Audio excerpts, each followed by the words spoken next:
Welcome, everyone, to Thrashcast episode 26. I'm Ken, so I'm your host tonight. This week, we're going to be discussing Metallica's The Black Album, the most divisive album probably among fans. Maybe not, well, I guess maybe Load might be the worst of the bunch, but I know some people don't like the Black Album and some people do. So we'll discuss that tonight. But before we get into the proceedings of the album, let me usher in my partners in crime, both Billy and Jim. And guys, how you doing tonight? All good. It's a Black Album kind of day. Yes, sir, Jimmy. You got it. All right. So before we start, we'll get into the important stuff, like, where do you want to find us, our podcast, and stuff like that. So you can go to our website, www.horrormetalsounds.com, to find the link there, or you could just go to YouTube, check out our YouTube channel, the Horror Metal Sounds YouTube channel, and it would be KenG.2468. And we do have audio versions on Spotify. So if you're on the go and you can't want to see our mugs on the screen, you can just listen to us blabber on for hours about metal. But you can always find us there too. So one little thing too, well, I just wanted to say that please don't forget to like and subscribe. That way you can follow our content. We'd also love to hear from you. So if you got any comments or suggestions, send them our way. We would be glad to hear anything you got to say or rants or whatever. It's all good. So before we get into the proceedings, we'll get into our usual segment of covering news and a spinning item. So who wants to go first tonight? I could go first, or go ahead. Go for it, Billy. Yeah, go for it. No news items, but just an item I'm spinning. I'm not at home, so I would be showing my album now, but I don't have it here with me. But I've been spinning, not really thrash, definitely not thrash, the new Dark Tranquility album. It's called Endgame Signals. It's out, like, I don't know, a week ago, maybe 2 weeks ago. I think it's really good. Like, if you like the last album or last two albums, very similar style. I mean, I guess it's hard to put a label on it if I had to, like melodic death, but it's got synths and they're really good at slowing it down, and it gets dark and melancholy and it really interesting songwriting, I find. So yeah, I just think it's a really solid album, and there's actually like I'd say two songs that are pretty damn thrashy on there too. That sort of they go out of their comfort zone, so that's pretty cool as well. So yeah, I recommend folks to give that a try. Cool. Oh, sorry. I do have one news item. I just remembered. So in the past, I mentioned a U.S. heavy metal festival out in Texas, Hell's Heroes. Tomorrow at 10 a.m. Texas time, which is 1 hour difference from Eastern time, they're actually announcing the entire lineup for the 2025. So that'll be pretty cool. So looking forward to that. And you're going to that, I assume? Yeah. Of course you are. You're the world traveler here when it comes to festivals, but I'm sure it'll be a good event. Yeah, already a lot of great bands announced. I mentioned them as a news item in the past, but you even get to see like Coroner there, who don't come here very often. So that's cool. Yeah, that's very cool. Cool. Okay, and that's all for you tonight for that segment, Billy? Okay, perfect. All right, Jim, go for it.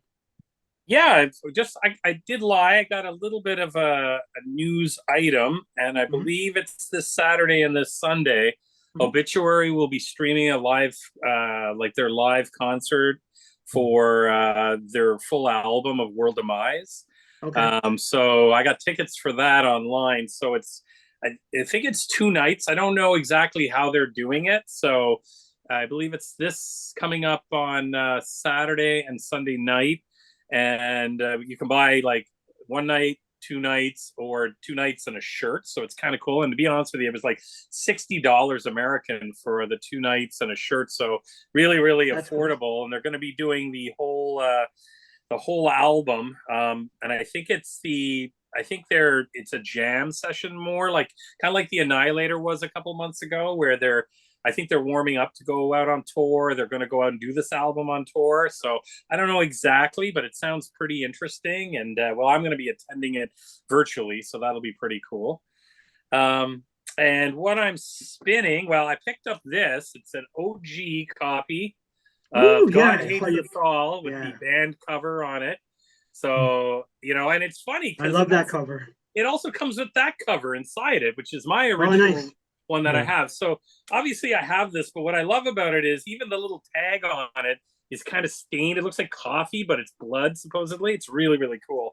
And that's just strictly for my collection to have the alternate copy of that. I always wanted it, even though I think the cover's kind of funny, but it's pretty cool. And I've been spinning a band I got, Wormwitch. Yeah, great. These guys are a Canadian band, and they actually have a new album out, but I didn't pick it up. I got the second last album, Heaven That Dwells Within, but I got the new one on order. It's weird. Lately, Amazon's pre-orders, like I find the albums are dropping and the pre-orders are still up for weeks afterwards, which is kind of annoying, but I was able to pick up. But it's weird because this is a band from Vancouver and I had to order it through Great Britain and get it in. So it's kind of funny, but wicked, kind of exactly like how Billy explained Dark Tranquility's new album. Kind of a melodic death with some thrash mixed in, all kinds of stuff, some high kind of clean and a little bit of harsh vocals from time to time, but generally it's just a really cool band. I dig their name, so I'm going through this whole witch thing lately. I've got Worm Witch, and I've ordered the new Witch Vomit CD, so if there's a third witch one out there, I'm gonna order it as well. Cool. So, but no, it's a really great band, Canadian on top of it. So anybody who wants to check them out, definitely. I think they have 4 albums. This one's their second last. I think it was 2020 and 2019. And they had one just drop a couple weeks ago. And like I say, it's just back, still on kind of pre-order. It's kind of weird. So, Cool. But that's what I've got, guys. So, But you know what's funny though, Jim? When you posted that on Facebook, I was gonna comment. And it was like, that's a J.S. Waterhouse painting. Oh, he's like it? Yes, yeah. It's like a classic romanticist painter from wicked. way back when. And I love that cover. It's the Lady of Shalott, which is a great painting. Oh, so I was like, oh, that's great on a cover. So good. Yeah, and I'll be honest, when I went back to go, like, I wanted to get one of their albums because I love streaming it, but I want the physical thing here. So I got this one because the cover stood out to me, and I was like, "Oh, that looks freaky, man! I want to try this one. I'll get the second last one if I can't get the newest one right away." So no, that's great to know that. That's wicked. Yeah, it's cool. I love it. I love that. It's so great. Cool. Okay, so I'll start with my news item, and I just kind of found this out, which is kind of shitty because I would have been really more excited about it if I heard earlier. But so apparently this is coming out of the Metallica camp, which is kind of neat. Joe R. Lansdale is a popular horror writer. He was pretty big in the 80s and early 90s. I've read a lot of his books. Well, he's got a new adaptation coming out of one of his books from 2014.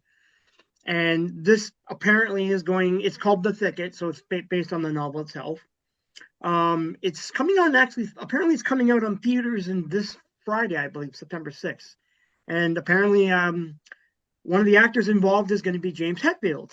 Yeah. So James is playing the lawman in the movie, and apparently, Peter Dinklage, if you all know Peter Dinklage from the movie Lord of the Rings, isn't it? Right. Elf. That's where I always. Yeah. He's playing. He's kind of playing a bounty hunter who's tracking down a serial killer who's kidnapped a woman. So it's kind of like a gothic western. So it should be kind of cool. I was reading that James had a really good time filming it. They had a hard time getting him. Apparently they couldn't reach him anymore, so they had to. They took a long time, but they finally got a hold of him, and he read the script in 3 days. Got back and said, "Yeah, I'm in." So we'll see how he's good as an actor in this. I'm looking forward to watching it. I don't know if it's coming out nationwide, so it might be playing like select theaters across America. I'm hoping it's going to be playing, but that's kind of exciting. I can see him being like a grisly lawman. He would definitely fit that moniker for sure. I think that'd be cool. That's what I was thinking. Yeah, and he's all excited about it. So we'll see we'll see how he goes with that one. But it'll be funny to see Peter Dinklage as a bounty hunter. I know it's a little weird. I'm It's still like, struggling with that one. yeah, I know it's. I was like, what? Peter Dinklage is going to be the bounty hunter? Okay, Hey, whatever. And I was trying to recall. I've not actually read this novel because it's a later novel of his, so I don't know if the bounty hunter is actually a little person. I don't know. Could be. cool. But it's kind of neat. And for my what's spinning item, I told you guys this like last week. I was able to find a copy of Two Mold's Oh, 2018 album, Manner of Infinite Forms. oh, I need to get that one. Yes, you Yeah, showed it was that. the one I was missing. I didn't have it in my collection, so I was doing a little record shopping a couple weeks ago. Came into Sonic Boom, found it, and I was like, oh, I'm grabbing this. Yeah. Like, gotta grab this. You know, I Ken, would never miss. Yeah. funny story. I meant to send you a note, but I was in Sonic because that was in the UCD section, right? In Sonic Yeah. Boom. Yeah, So yeah. I was there like 2 days before you bought it. It was in my hand, and Oh, I was really? staring at it like I almost bought it. And I'm like, Really? wait for. I'd rather have the vinyl. So I almost Oh, didn't wow. do it. Well, thank you, Billy, for waiting. Because now I have it. Yeah. I was pretty happy to get it because it was the only one I was missing, and it's hard to find. It's hard to find their stuff. Like I guess I could have bought it online somewhere, but I never looked. So I was like, oh, and it's funny because I found the Nile album at the same time. I picked that up, and then I found that, and I was like, oh my god, this is great. I was so excited. But I love those guys. They're such a great band. Well, the problem with a lot of these bands with these albums are they only Yeah. ever do one or two pressings in Yeah. limited numbers. Like if you don't get it on a pre-order when it comes out or right away, I find it's hard to track down, like so hard to track down. That's a wicked find. Yeah, they're on $20 spin, so they're a pretty small label. Yeah, yeah. But yeah, no, I thought it was a great find too. I was like, oh my god, it made my day. I was like, I'm so happy because I've been looking for it for quite a while. Cool. And I needed it to for the collection. And I was like, oh wow.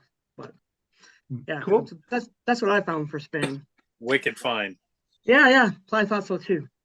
All right, so we'll get into the actual album now. I'm not going to really say much about Metallica because we all know that they're the biggest band on the planet. Anyone who doesn't know who they are, they must be living under a rock. That's all I got to say about that. But we'll just talk briefly about this album. So, like, it's the biggest album they put out to date. It came out in August of 1991. It is called the Black Album for various reasons. They enlisted Bob Rock to help them on this one, so of course they changed the sound quite a bit. I mean, it still has its thrashy moments, but a lot of it's a lot slower, a lot heavier, more melodic at times. Probably not as complex as, say, Justice. Not even close. No. Yeah. Of course, not even close. You're right. But it did become their best-selling release. So, as Jim was saying earlier, 30 million worldwide. That's pretty awesome. It is their first album to hit #1 in 10 countries, which is obviously a landmark. Hetfield wrote all the lyrics, and then he had some contributions by Lars. And I don't think Hammett has one writing credit on this album. I don't think so. Do you guys remember? He doesn't even get writing credit for his solos. I don't think he did. I'm not quite sure. It says It says Hammett's got he's got writing credits on all of them. Okay, I was maybe not lyrics, but probably music. James wrote all the lyrics. He doesn't have on The Struggle Within. I don't see it. The Friend of Misery, no. The God That Failed, no. But all pretty. I think Through the Never, Nothing Else.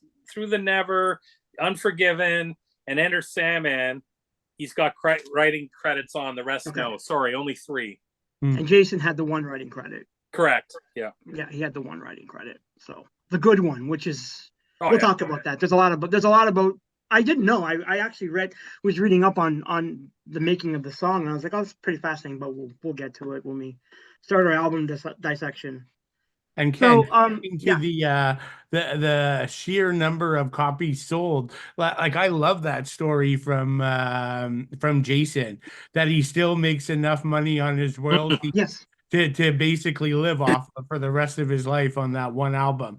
And he probably, and you guaranteed he has the smallest share, right? Yeah, Oh He's yeah, the yeah. newest member. So if he can live off that nicely, you can imagine what Lars and James are getting off of it.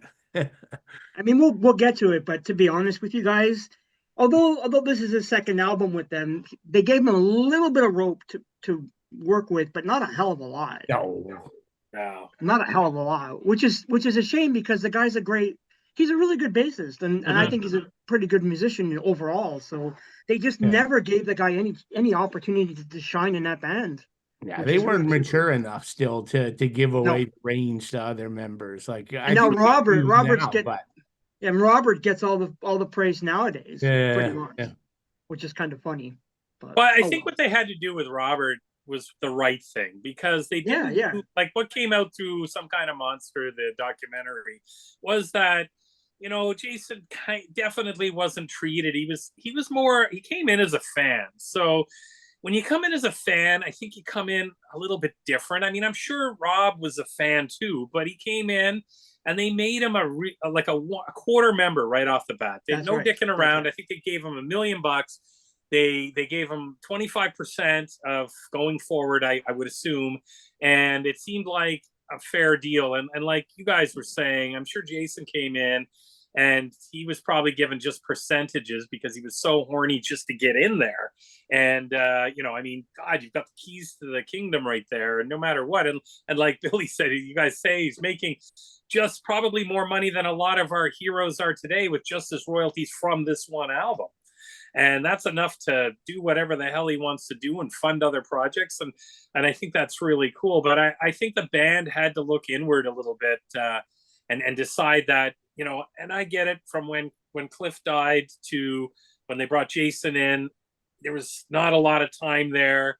And The then, process. by Yeah. the time it went on and they bring Rob in, much more maturity prevailed to some degree, I believe. Well, it's a step up from Bob Rock. I mean, Yeah. he did all the bass parts for Saint True. Anger. Yeah. So I mean, God, it's a major step up when you think about it. Yeah. Bob Rock. I mean, no offense to Bob Rock, but who's Bob Rock? He might Yeah. be a producer extraordinaire, but he's no great musician. I have his Rockhead album. Rockhead. I had that album. It's not that great. No, it's average. Average, yeah. But I wouldn't think he was a great musician personally. And he was in the Payolas, I think, wasn't he, originally? Yes, he was. Yes. So, originally. and I think Bob Rock thought he was, because in a part of the documentary, they say, we think he thinks he's going to be the new bass player. And he even says, I don't think you guys are ever going to find a bass player. It'll just be, you guys there'll be the three of you. And, and I'm glad they did, because I want to, Yeah. I mean, the unfortunate thing that happened to Cliff, I mean, that's just an accident. You need to, if they want to continue, which I'm glad they did, there's got to be a full-fledged member there. These guys, they got to have a brotherhood as far as I'm concerned. That's what metal's all about. Absolutely. Totally agree. So we'll start with the first question. I did come up with some questions, so I tried to keep it simple because I know we could go on for hours about this band and this album, so contentious to some. But so we'll talk about the single Enter Sandman. It came out now 2 weeks before the album came out. So that's probably the first song you guys would have heard back in the day. Mhm. So what I wanted to know is, what did you think when you heard the song? Did you think the album's going to be shit? Did you think, what was your thoughts when hearing that song? Jim, go for it. Oh, when I first heard it, I loved it. I mean, I bought Okay. the single. I was like, oh, this is great. Metallica's back. And just, I mean, by that time, I've been a Metallica fan since the first album. And I mean, my favorite album of all time is Kill 'Em All. I love the first four albums. I mean, they're my Metallica, maybe Megadeth kind of, but Metallica is probably my favorite all-time band. And I got to be honest, I don't like much after these albums. I don't like a lot going load and going forward. So it's kind of shocking that probably the higher percentage of their career I'm not totally into. But when I heard Enter Sandman back in the day, blew me away. I thought, oh, this is going to be a great thrashy album, and we're back, kind of. I mean, it was a bit melodic and a little bit, but I back then I didn't care. Now I got to be honest, prepping for the podcast, I skipped it because I just can't listen to it anymore. It's been Overdone, overplayed. Yeah, yeah. Overplayed, and it's just like, and I bought the 30, I think it's the 30th edition I bought in 2021, so there was a new or 30th edition, I think it was. I just bought it there in September, yeah, 30th. And but I mean, whenever I play this album, I just skip that song, and I never reach for that. I think there's obviously better songs on the album than that song, but yeah. When I first heard it, I mean, this came out when, in 91? I would have been 20 years old, so this was the bee's knees back then. I mean, and I'll admit, the whole album I absolutely loved. I think as I got older, my viewpoint changed after Load, Reload, Saint Anger, and all the rest. I think that's where because the changing point was more evident to when it happened. But back then, I mean, I love this. Yeah. Cool. And what do you think, Billy? Yeah, so I can't be as kind as Jim. Like I didn't like the song. I hated the song. Like I don't get any reference to thrashy. Like, to me, that's not thrash. I mean, my biggest shock was, so you look at Metallica ended on Justice with Dyer's Eve. That's thrash. The next recorded thing anybody hears is Enter Sandman. Like, yeah, so I'm not a fan. Like, I don't like this album. I mean, there's a couple songs I like, but I still had great hope for the album. Like, I remember thinking, this is just okay. They tried something different for a single. I'm gonna get, like, the 10-minute complex songs I love from Justice. Like, it's gonna be thrashy. James gonna have his aggressive voice. I didn't get any of that, but that'll come on another question. But it's interesting because back then, like, this is going to the early 90s. Like, there was no internet. Like, we didn't have, like, you heard the song. Like, we didn't have, like, promo copies and you can go online and have album reviews a month before it comes out. You had no idea, right? So, like, I was anxiously waiting. But yeah, I had a bad, all my friends felt the same. We all had, like, a bad feeling, but somehow we were saying, okay, this must be a one-off, that the whole album won't be like this. So, yeah, that's kind of my view. That's why I was saying with the question, like, it would have been the first song you would have heard. So you wouldn't have heard anything about what was on the album. So it's like, whoa, did you like it from that or not? I mean, I liked it.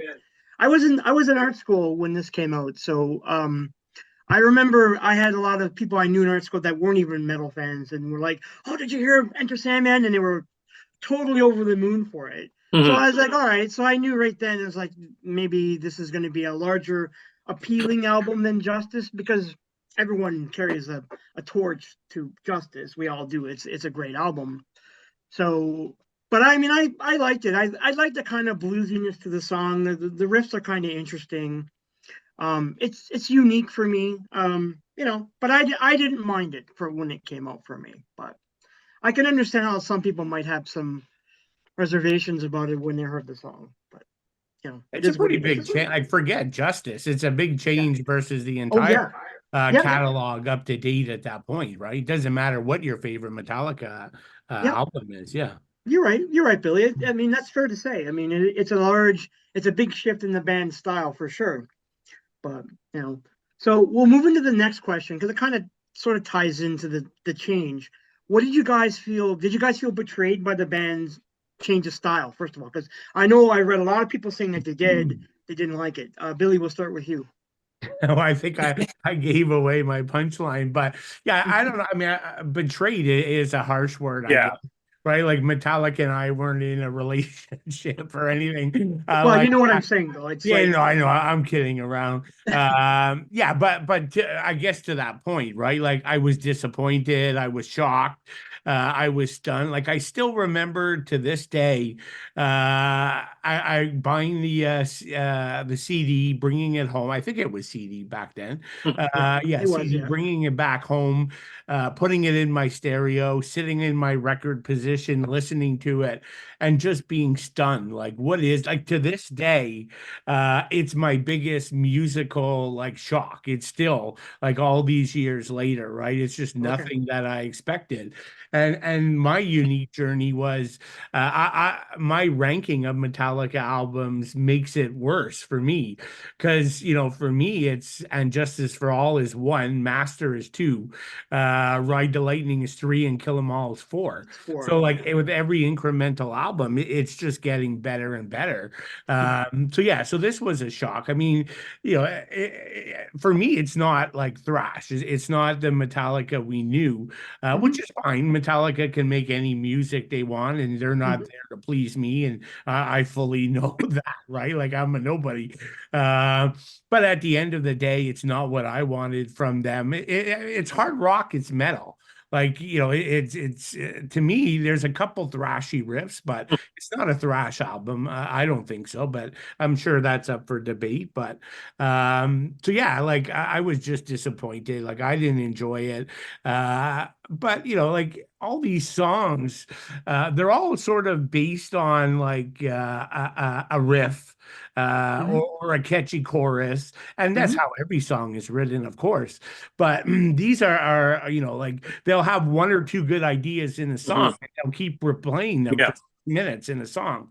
Like, whereas something like Injustice and the longer tracks on Master, like, you're going all over the place, the tempo changes. Like, this is just a totally different writing, right? It's like a mainstream metal, which is fine. It is what it is. But just for me personally, it's not what I wanted from from Metallica. Sure, it's understood. But yeah, that's where I sit. Okay, Jim, did you feel betrayed? I don't know. It's like back then, I was excited for this album. I'm excited every time Metallica says they're going to bring out a new album. I get excited. And then when a single, like, okay, on the last album, the first single come out, I'm like, I don't know, I think I like it. But then I sat down and thought to myself, if I have to think I like it, I don't like it. I mean, I'm just trying to make myself like it, and I shouldn't have to do that. And then the second single came out, and the third single came out, and I'm just like, and when is this thing going to kick in? With this, I agree with parts of what Billy said. Like, I was, being a thrash fan. Yes, it wasn't. At least on the album, Enter Sandman, and probably track number 2, maybe the heaviest tracks on the album to some degree. The rest, like when I went downtown with my friends and stuff, and my girlfriend at the time, and and Nothing Else Matters was playing in a dance club. I was like, and first of all, just for clarity, I didn't go to dance clubs that often, but I was like, what the hell is this? This isn't what it's all what about. You signed up for. Yeah. No. And so I think I felt a little bit more betrayed on Load. Like, when Load came out, I remember driving my car home with it in the player, and I remember just sitting there going, what the fuck is this? Like, what are they doing? And then when I saw the video for Until It Sleeps, Lars is rolling around in mud, and I'm just like, they all cut their hair off. And I understand, like, this is all superficial shit that doesn't really matter, and I get that. But going back to that time, these guys were my heroes, and these guys, I was there buying their album on Bonsai Records when nobody else, like, you guys were buying it. Many of our fans were buying it back in the day, but not a lot. The girls in my class at school, they weren't buying the stuff. They didn't have no idea. It was scary, and I wanted it to remain scary because it was my music. And I think I felt more betrayed after I realized there was no turning back to the original Metallica thrash sort of method. There was no, like, when Load came out, I was like, oh god. And then when Reload came out, it's like, oh my god, we just keep going backwards, or sorry, we just keep going all over the place. There's no return back to that thrash sort of recipe, and that kind of really bothered me. I always think that, okay, if they wanted to put the Black Album out, I totally get it. It changed the they put their career in the stratosphere. I mean, they sold the most out of any heavy metal band for one album. I believe they've got the highest amount of sales, and deservedly so. I mean, that's huge. What they did for the metal movement, because, in a lot of ways, if you read some information on, like, Kill 'Em All, Ride the Lightning, and all the other albums, they all started to go higher in the rankings too, as people were buying it because of this album. So, like, I think Kill 'Em All didn't go platinum in the US till 86, I think, or something. Anyways, there was all these kind of, as Master came out, they got more popular. Justice came out, they got really popular.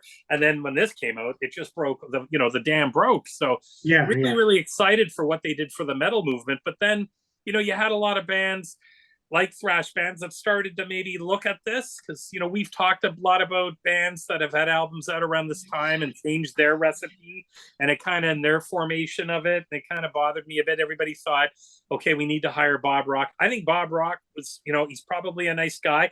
The production on this album is second to none. It's phenomenal, but it's just not the production. I think he sent the band in a wrong direction, and it's going to lead into one of your other questions. If somebody else was here, what exactly would we be talking about? But I think once Load hit, I realized that the Black Album was the catalyst of change. And then I started to resent it a lot more then. Yeah, that's a good point. I mean, Load is the album where they totally changed. Yeah. They abandoned everything that they'd, I guess, established. First, you're right. So, but you wouldn't. But hindsight is 2020. Mm-hmm. You wouldn't have known that when you bought the Black Album that they're going to make that much of a wide flip around to something that was like, what is this? I think I'm in between Billy and you, where I was severely optimistic. I thought maybe this was going to be a one-off, that they're going to get really super popular, and then I was hoping they'd go back to the roots and put out like Billy said, A Dyer's Eve was the last song on the last album that we really, really liked. And that, I would have liked to had, they've had, I don't know, 5 singles off this album. So all chart topping singles. Yeah, but, right. They've got 11 or 12 songs on this thing. And they could have had some thrash tunes on here to kind of mix it up a little bit. And, but, again, it did wonders for the metal movement. And I think, a lot of metal bands out there owe a lot to the fact of the Black Album, putting them on the map with it, touring and whatnot and everything. So, okay, yeah. So, just quickly for me, I didn't feel betrayed. I liked the album. I went with it. I went with the flow of it when it came out. To me, it was just more Metallica music. I wasn't so caught up in the whole it's not thrash, because to me, I still found it thrashy. I still found the songs interesting. And a lot of the songs they worked for me. But that's just my opinion. I mean, everyone will have a different take on it. But I'll flip it over to the next question, because it's probably the one that most people ask, and I know I've asked it of some of my other friends. If Cliff Burton didn't die, do you think the Black Album would have ever came out? What do you think, Jim? And that's a hard question. Absolutely.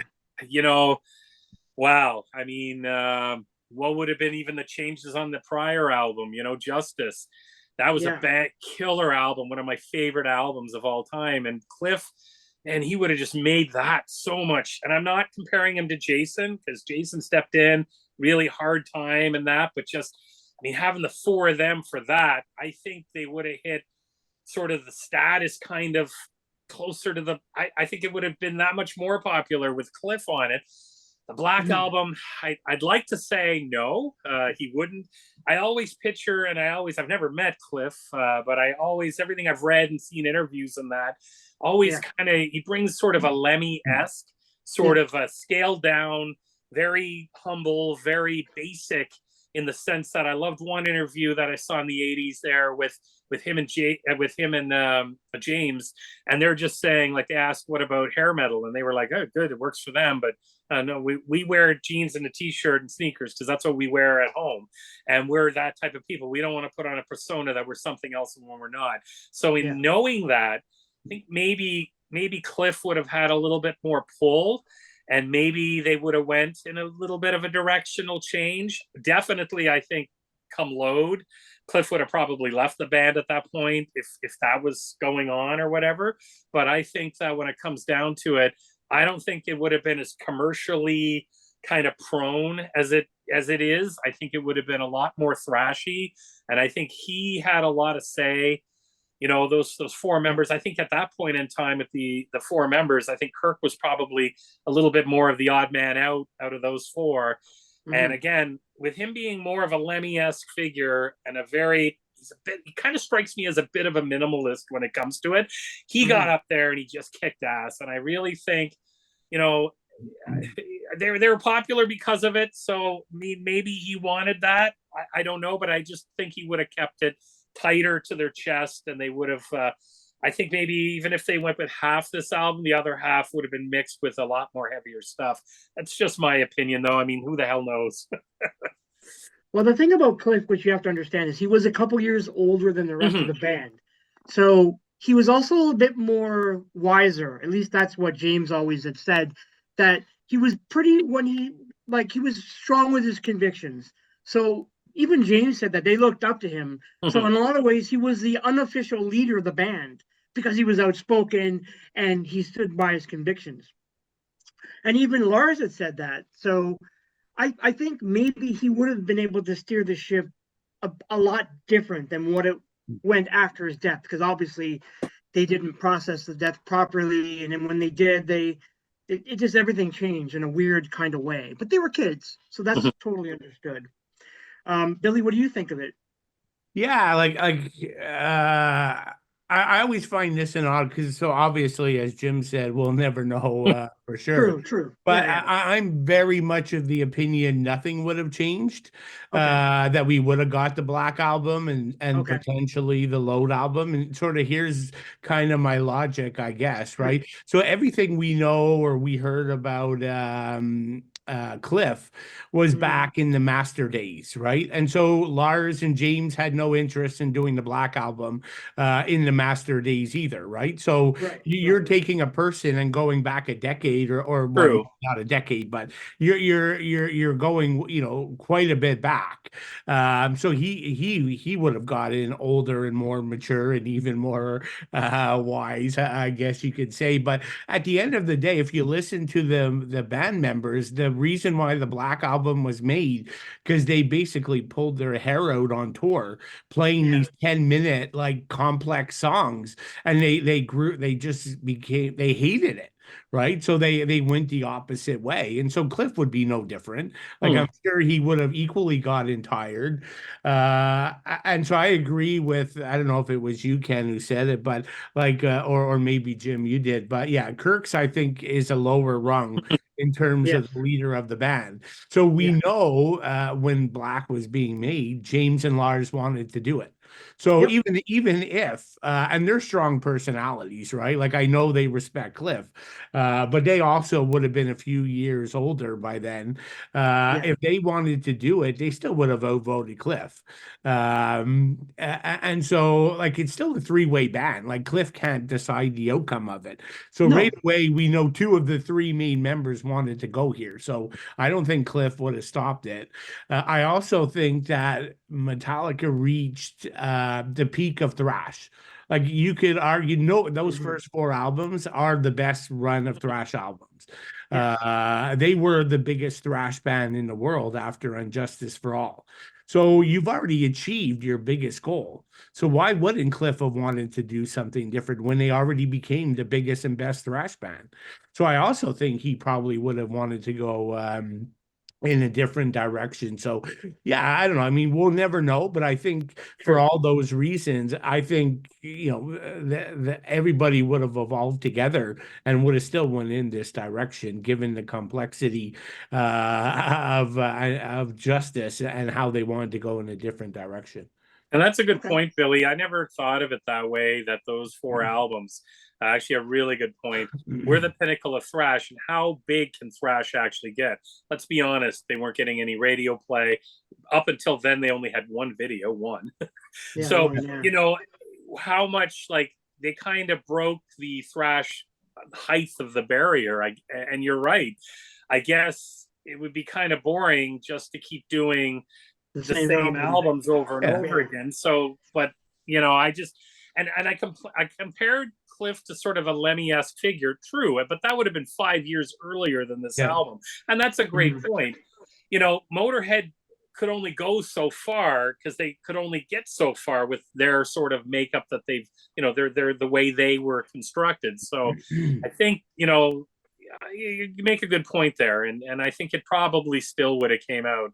I still think though, Load, I don't know, I just don't see him.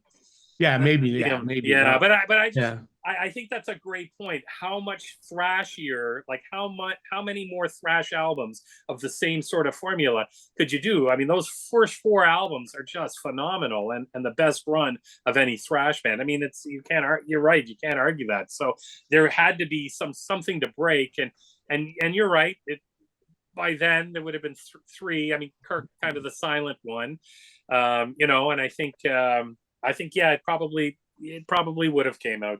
I think you're right.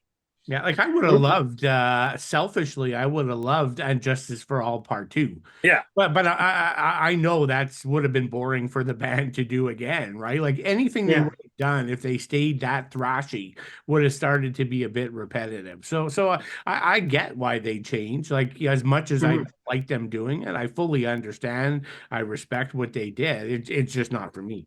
Yeah. Well, that's how it's going to be. Artists will always evolve, right? I mean, you get older, your taste change, your outlook changes, so it's going to happen. But I also think Justice ended perfectly. So everything we're talking about, the way the live show went when I saw it, and the Lady Justice comes crumbling down, that was it. That said it all. We're done. We've finished this template. We're moving on to something that's relatively fresh and kind of different. But Yep. What can you do? The only thing I would have changed, hindsight's 50-50. I would have released more of a Death Magnetic-y album right after. I would have skipped the whole load I thing. agree.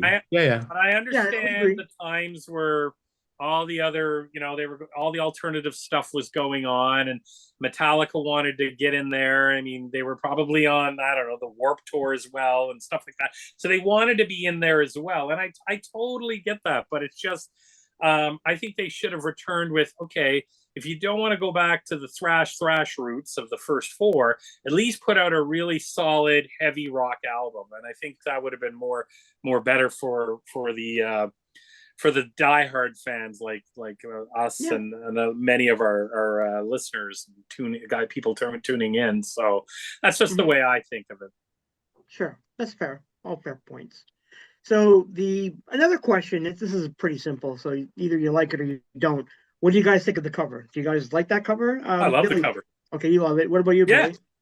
No, well, I mean, I don't know. I'm not too bothered one way or the other, but like, just maybe it's well, I'm surprised, Jim. Like, I think in real life, you're in marketing, so like, I don't get so it's a black cover. You can barely see the band's logo. Like, and the snake. To me, like because this album supposedly, I don't know if it's true. Like, people are saying it's kind of a rip off of an album I own, a UK hard rock band, Status Quo, and their that was album mentioned. Hello, which is all black. But at least for them, they put their name at the very top in white, so it pops, right? And then they have the name of the album below in white, and it pops.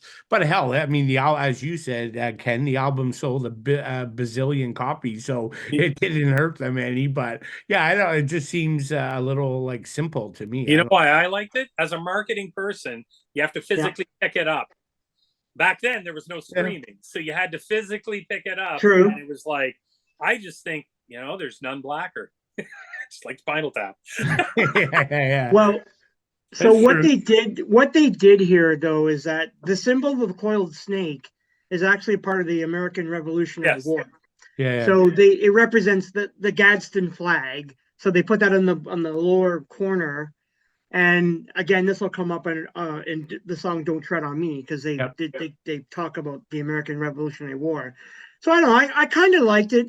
When I saw the cover, I didn't even realize the snake was there. You have to kind of shimmy it around like, oh, there's a snake, and even the logo. So I kind of thought it was clever in some ways. I'm not saying it was the best thing to do, but I thought it was clever. It was just a clever idea. I thought. I think they've always been very clever with the visual look. They've on their album covers at least. It's better than the yellow thing they got on their newest album. Oh. Yeah. I'm not a fan of that either, Jim. I would agree with you. It's the whole silhouette thing is. Yeah. I like the play on it, but I don't like the black on yellow. It's just a bit, too distracting for me. I'm not a fan of it either. But that's a good point. That's a very, very good point. All right, and one final question: did you guys go to the whoever may we roam tour? Yes. Yeah, I You did. went? Yeah. Cool.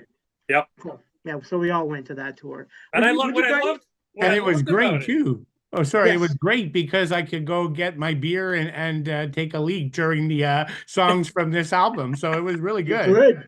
could. You could. What I loved about it was I like the non-opening band. So I like the fact they did that little mini movie of the city they were in. They Right, kind of, right. yeah, they went around and then they did it with, because they had that video. I have it. It's the 2.5 years. Metallica was the double VHS back in the day, and the first one is the whole tour and them going to all kinds of cities and flying and the band being together and kind of showing off that they're close knit, checking into hotels, Kirk playing in the middle of the night. I must have watched that a million times.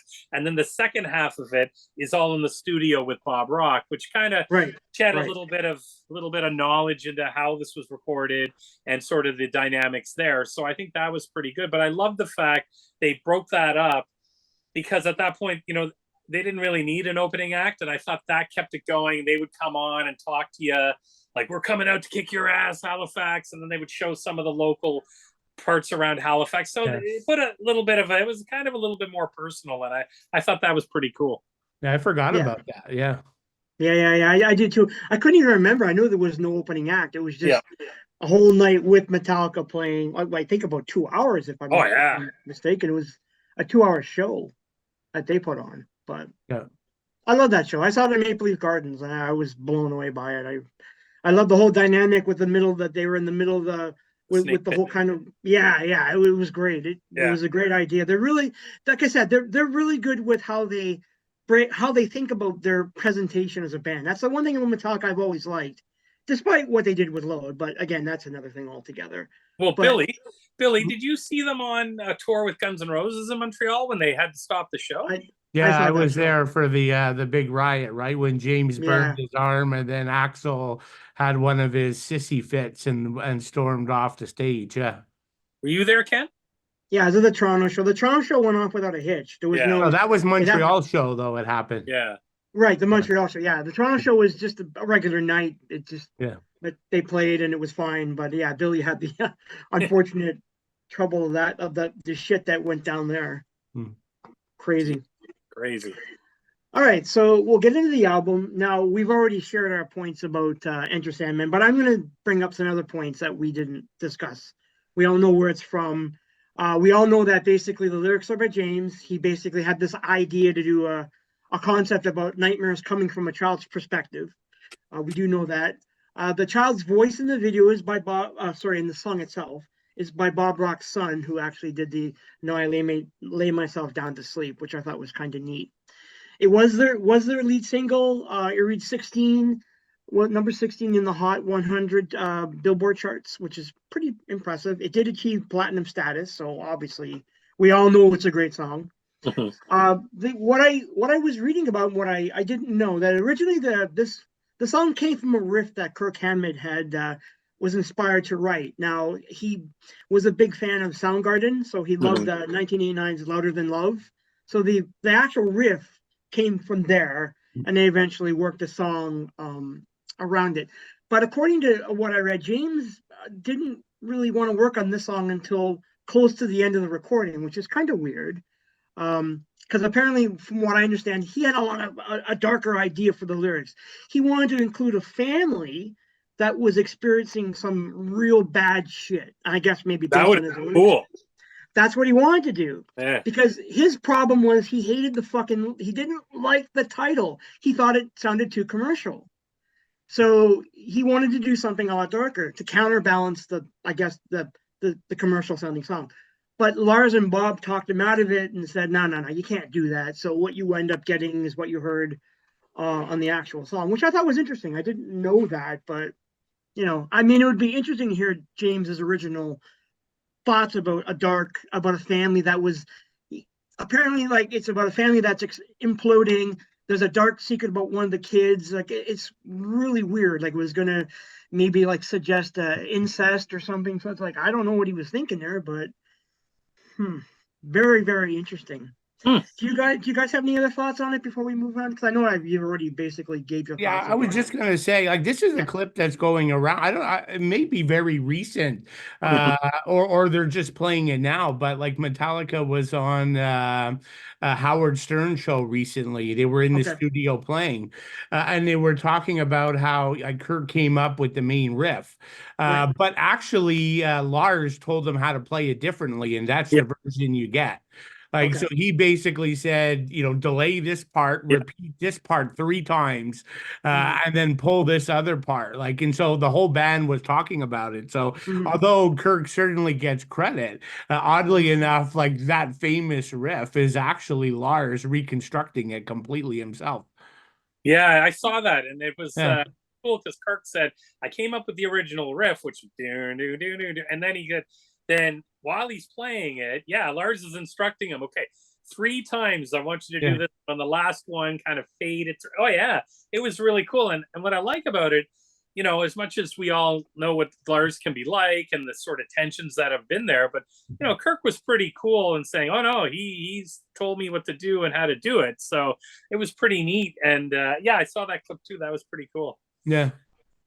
Hey, Yeah. this is a Cool. side note, but do you guys see like a thumbs up? Like, I have no idea why that's Yeah. happening.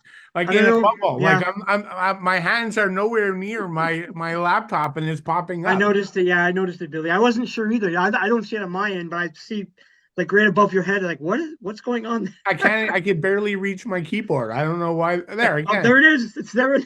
It's Lars. He likes what you're saying. Yeah, I'm giving Lars It's like credit. it's like you're giving a thumbs up mentally, Billy. It's so funny.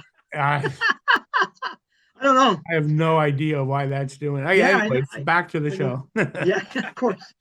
So I'm going to set this up, and I'm going to volley it over to Jim because I know he's going to be interested in this. He already may know about it, but so when they did Sad but True, obviously it's a much slower song. It's heavy. They demoed and recorded in standard E tuning. Mhm. So when Bob apparently heard this, he was like, "Well, no, no, no. You guys maybe should think about recording in standard D." And the band were like, "What do you mean?" And he's like, "Well, yeah, you can do standard D." And they're like, "No, we didn't know that existed." It was almost like they didn't even know you could do that because they record all their songs in standard D. So Bob had said, "Well, like I recorded Motley Crue's Dr. Feelgood all in D standard." Yeah. And that was what he said. So it was kind of interesting. What do you think about that, Bill? Jim? I mean, I think that's pretty funny. I think it's Yeah. kind of reeks of what went on with Bob Rock. I mean, Bob Rock produced Dr. Feelgood, and it was a smash hit of an album. And I think when Bob Rock was producing these albums back in the late '80s, early '90s, going up, I think they was like almost like the Bob Rock formula. And it was gold. I mean, you were guaranteed a platinum album back then, or a gold album, like with the sound and what he was creating. But then I think it got old really quick. But talking about Sad but True, probably out of all the hits on the album, that's probably my favorite one out of the hits. Okay. One probably a little bit more of the heavier side Mhm. of it, and has a little bit more balls to it. But yeah, that was kind of an interesting thing. And you brought it up prior to, and I didn't realize that, but. Kind of comical in a way, but it doesn't surprise me because that whole Bob Rock formula, and people are saying, "Wow, they need Bob Rock, everything he touched." And I think back then, I mean, obviously it was, I wouldn't say it was easier, but it was because you didn't have streaming. So you had Yeah. to buy the album. So even if you didn't like, Billy made a great point. We didn't have any idea until the single was released what exactly any of this was. You had to buy the album and get it and Yeah. listen to it because, or you saw videos on Much Music or MTV. They didn't have videos. I mean, up until this album, they only ever had one. That's right. So, I think it was kind of like, I think in Load, many of us got duped into buying it. Like, I keep picking on Load. I know this isn't about that, but we get duped into buying it because we don't know. I mean, right off the bat, the logo changed, everything changed. Yep. And we got kind of, so, I think the certifications for that album are kind of false because how many people actually kept their copy? Just joking. But you know what I mean? Like, Yeah. but yeah, that doesn't surprise me. The Motley Crue effect, I will call it. Funny. And Billy, what do you think of the song overall? Yeah, I don't know. I mean, I guess this is one of the better ones. Oh, there, I got another thing. That's not maybe that is what I was going to say actually, but I don't mind this one, right? Like this has Yeah. got a heavier groove. Like it's one of the three or four that I don't mind on this Okay. album. So All right. yeah, I thought it was pretty good from that perspective. Again, not what I want to hear from Metallica, but for putting that aside, because they're not writing music for me.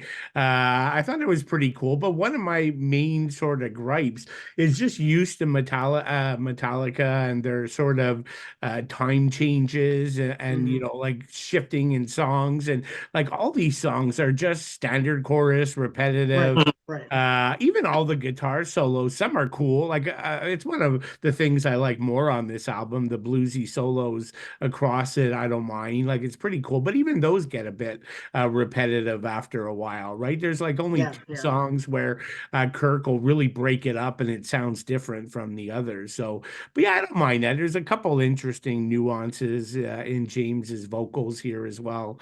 So yeah, it's okay, not bad. All right. Cool. And we got you right, Jim. Did you? Oh yeah, yeah. Yeah. Okay. Good. I was thinking. All right. So we'll stay on you, Billy, for the next song for track three, "Holier Than Thou." And what do you think of it as a song overall? Yeah, no, I thought like this one, the pace picks up a little bit more Right. versus the first two. Like some of these, like a lot of these songs, my biggest issue is they shouldn't be 5 to 7 minutes long. Hmm. Right. Right. They're too bloated and they become repetitive. This I like yeah, it obviously has the you know it's not super thrashy Metallica, but it's got Mhm. like catchy chorus and like you know it's a solid drum track. Mhm. You know, it doesn't have the progressiveness of Justice, but you know, that's the direction.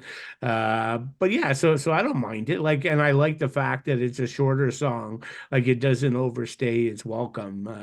So yeah, it's not bad. Yeah, see, I think it has a rollicking feel to it. I don't mind it. I like the opening because it's got a very somewhat of a thrash opening. You get that the quick It's pace, quicker. but I mean, it is a shorter song, as you said. So for me, you kind of get in and you get out quick enough. I don't mind it as a song. I think it's okay. What do you think, Jim?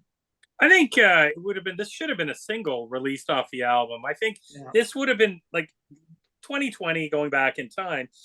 This would have been better for radio play at 347, even better than Enter Sandman. I like it better than Enter Sandman. I think it would have been able to be played on the radio because it's not massive thrash. And I think I think it would have been a good single for them to release. Probably one of my three or four favorites on the album. This is definitely one of them. I like it. I think it's a good tune. And, I think it's got a little bit of kind of that old Metallica kind of feel to it to some degree on this album, more so than a lot of the songs. So I Mhm. definitely like it. I was shocked that it wasn't a single. When I was thinking I read that there was 5 singles.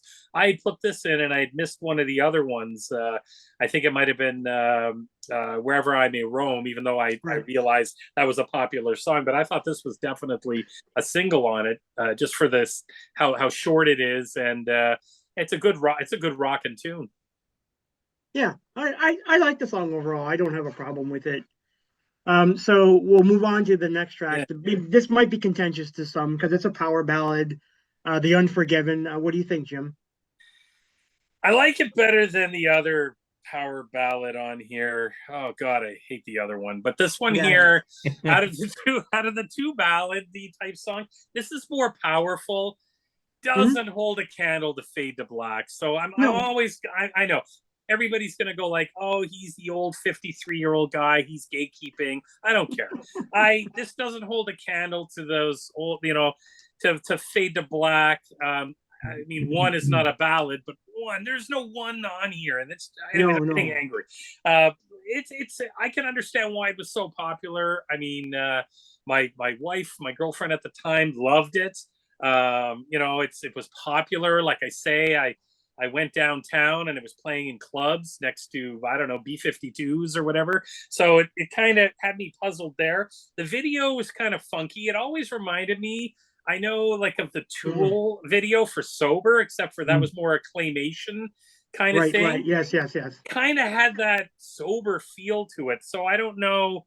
I don't know which one came out first. I can't remember. Tool, I think, came out after this, but you know, I always kind of got the feeling it kind of had that weird video, maybe of a little bit isolation. I kind of got out of it. Thought the video was kind of cool. Yeah, yeah. And the song's okay. It's not one of my favorite ones on there, but that's just because I'm not a big fan of the ballad. Like even Fade to Black is a kick-ass. It's a definite good ballsy power ballad. It starts off acoustic and then rips into it, and then that's the ballads I want to hear. It was good, very produced, maybe to the point of overproduced, very clean sounding.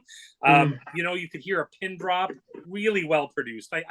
The production on this album, like a good album is a good album. You can't dispute it. So this is a good album. It has all the makings mechanically of a great masterpiece album. It's just, you know, Metallica doing this was really low on my end. I just was like, oh man, this is really kind of sappy. I want to hear it a little bit. But anyways, it was better than the one that's going to be coming up soon. Well, you know what's funny when you said it, like clean production. So apparently Lars wanted to do something. They wanted to do a ballad, but something different. So they didn't want to copy like Fade to Black, Sanitarium, or One. So they opted to do the reverse here. So what you got was that like dynamic, heavy, like distorted on the verse side of things, and then you play the clean and electric acoustic guitars on the other side. So they flipped it over. So I guess it's kind of unique. Yeah. I think the song's okay. I'm not a huge fan of it. I can give it a go. Billy, what did you think of it though? Did you have the same opinion or? Yeah, so I take these. I probably agree with Jim. The other one's a bit better, but I don't Yeah. like either. I think Okay. there's three things wrong here. Okay. I don't think James is a ballad singer. I don't buy it. Like I don't get any emotion out of it. Like when I think Okay. of bands, because I love ballads. Like Sure. when I think of bands who write the best ballads, two come to mind: Sabotage and John Oliva. And Yes. another one, Jim, who you've been showing lately, has been around forever, a German band called Axel Rudi Pell, Yes. Yes. who's Yeah. famous Great for band. his ballads, right? When these guys sing, like I feel it, right? Mhm. That's an emotional vocal, right? It makes me emotional. Like James is just monotone, lethargic. Like I don't buy it. I think he's doing a ballad to sing a ballad. I don't think he feels it when he's singing it. But I don't know. That's just me. Like they're both well over 6 minutes. They're blown. Mhm. They're too long. It's where Metallica is today, right? The songs are too long. Someone should have cut that off. It Yes. shouldn't be more Yep. than 4 minutes. But yeah, I don't buy it. Like it doesn't work for me in any way. And it's not because it's a ballad, because I love ballads. Mhm. But I don't like these two ballads. No, that's fine. I mean, it's fine. I don't mind it. I mean, I won't. It's not. I like. I could skip it if I'm listening to the album. I think it's Mhm. all right, I but it usually, doesn't yeah. blow me away. And I'm sure it doesn't. You were saying too, Jim. It doesn't blow you away either. So yeah, I figured What that. did you think of the video though, Ken? The video I kind of liked. It's stylish. The only thing about the video is they're trying to do a conceptual idea of a child growing up from child to man to old man. It was kind of neat, but I didn't really see the point to it. Like I almost felt. I mean, when you bring up one is an incredible Yeah. video. It's fantastic. The follow up, nah, not so good for me. I didn't. I thought they were trying to be clever for clever sake, and it. I don't know. The whole mud jump in the mud thing was kind of silly. Did you remember? Did you find it kind of like Tool sober video? I mean, without the Yeah. I could sort of the compare it to message. that, Yeah. but I think Tools were better at making creative videos. Yeah. I prefer Tool. They're a way better band for that kind of stuff. Yeah. But Metallica, they could make a decent video. I mean, one is probably one of the better videos shot back in the '80s for a metal band. But yeah, I can't say I was a fan of the video for Unforgiven either. Not really. And not to sidebar, but what I loved about one was it was like almost like the soundtrack to a movie nobody even really knew existed. So That's I right. think it That's covered like it really was thinking. It was really smart. It was like, wow, they just didn't do, I don't know, a movie that was out at the time, a soundtrack for Beetlejuice. I know that's being silly, but they did something that they were really attached to. And it took so long for them to do a video. I thought that was pretty cool. It wasn't just like a bunch of girls, liquor, booze, cars. It was like really cool, and it was the song, man. And Yeah. you know, when Lars hits that double bass, and when it's just fucking it's just like a train wreck. I love it, love it. I would agree with you. Sorry. That was that first video was smart as Oh hell. yeah, It's my favorite video to this day, actually. same with me. Is it? Yeah, mine yeah. too. Yeah, mine too. I would agree with you guys. Like, And the music helps too, right? Like Yeah. that's a part of it, but yeah. Yeah, it was a big deal when it came out. I remember it was on MTV, Much Music. It was huge. It was like the biggest thing ever. It's like, whoa, we're at the Oscars kind of thing. It had that kind of feel to it to me. And I was blown away by it, which I'm sure obviously you guys were blown away as well when the song came out. All right, so let's move on to track 5, Wherever I May Roam. And Billy, what do you think of it? Yeah, so this is another one like I don't mind. Like it's like I got at 7 minutes, like it's way too long. Again, I would have put this at 4 or 5 minutes, but this at least we get some more tempo changes. It shifts between the slower, the faster. I actually really like I like James's voice, like not as much in the chorus, but like in the non-chorus section. I think he's pretty cool in this track. Little nuances that I enjoy in his voice. The chorus is pretty memorable, but again, it just comes back too many times in 7 minutes and overstays its welcome, I think. But solos are not bad too. The guitar solos are decent. Yeah, A couple cool bass parts as well in there, some bass lines. So yeah, like it for me, it's one of the better tracks on the record. I also think I like the bold, like they're trying to be a bit more open to like adding like the sitar and the gong. Yeah, I kind of like that. It gave because the song's about he's traveling over. He's like a nomad traveling, the main character, and I think the opening just sort of like helps accentuate the idea of the song. Yeah. And I also like the lyrics here. I think James did a really nice job. The road becomes my bride. That's such a great. I love that. It's so great. So I think it's a pretty decent song. I know it reached as a sing. It was one. I think it's single number 4. So it reached 82 on the Hot Billboard 100 charts, which isn't bad. So people obviously liked it. Jim, what do you think of the song? Yeah, it's in the top half of the album. I like the sitar as well. I think it adds a different dimension to the song, having the extra instruments in there. And you know, Metallica wants to take a little bit of risky. I think this song isn't risky, but I really like the addition to it. Again, for me, it's always about tweaking more so than changing. And I think this song is tweaking their sound, but keeping it kind of somewhat true. I mean, it's not a thrash tune, but it's probably a little bit heavier than a lot of the stuff on the album. I like the video for it. The video was clips from the 2.5 years in Metallica on those DVDs or VHSs, and clips of them traveling and stuff. And I thought that was pretty good, maybe depicting more of a basic how life is on the road and that sort of thing. I mean, they were on tour for 2.5 years for this album. So can you imagine everything and we all know the demons and everything that came out, you know, in substance abuse and drink and that sort of thing, and just infighting and stuff. I mean, to be that long on the road, I mean, it's pretty amazing. Now, you know, a lot of bands are out for 6 months, and that's a long tour these days. So, I mean, it's pretty cool. I thought the video was pretty good, and it really kind of, whenever I watch it, I think, wow, I want to be a rock star and be on the road and ordering sandwiches in hotels and throwing a TV out the window. Anyway, but yeah, like I thought it was a pretty good, I like this song. It's a good one. Cool, yeah. I like the song too. Now we'll go to track 6, Don't Tread on Me. This is interesting for me because lyrically I was reading a lot of comments about what James thought of what he was trying to write. And he felt that this song, again, it's about the American Revolutionary War. So he used that great quote by Patrick Henry, and that was, you know, give me liberty or give me death, which is interesting. So that's thrown in there. What I do like is the fact that he has stated a bunch of times that this was kind of the flip side to Justice, in the sense that Justice was all about anti-establishment, or there was an anti-establishment tone in a lot of the lyrics, which we were talking about on that album. So this album was kind of a flip side to that, which I thought was kind of interesting, that he was sort of conscious about the whole idea of flipping it around. So I think it's a cool song. I like it. There's lots of Kirk's wah-wahs here. It does have a heavy thrash vibe for me. I don't mind it. What do you think about it, Billy? Yeah, I kind of feel the same way. Like I don't mind it on the album. Like it's not bad, and it's a good length, 4 minutes.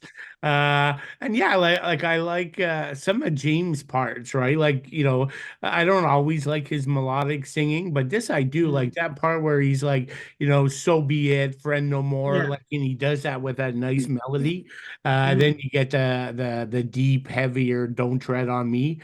Like that kind of works okay for me, but yeah, like yeah, I think it's a solid track. Cool. And Jim? Oh yeah, I mean it's a great track. I think it like I love these songs that are like I kind of get out of it like the American patriotism. So like where it's there's I love how passionate Americans are about everything with their country, and I think that's great. And I think this song definitely echoes that. I love but it's got a great chug to it. Like Billy Yeah. said, I like his melodic parts in it. So when he's singing the sort of the chorusy kind of thing. It sounds really cool. And a funny story that I read while I was looking at this in 2019, a woman was walking her dog in British Columbia, and they were Mhm. being followed by a cougar. And on her iPod or her phone, this was the heaviest song she had, which kind of makes me puzzled. This would be the heaviest song. Oh, God. Anyway, she played it and scared the cougar away. It didn't attack her dog. That's So funny. kind of a little cool side story there. Don't tread on me. On my iPad, my iPod, I don't have on my phone. It would be 200 stab wounds I'd play, and whatever was following me would run in the other Good direction. choice. But anyways, Yeah. Good choice, dude.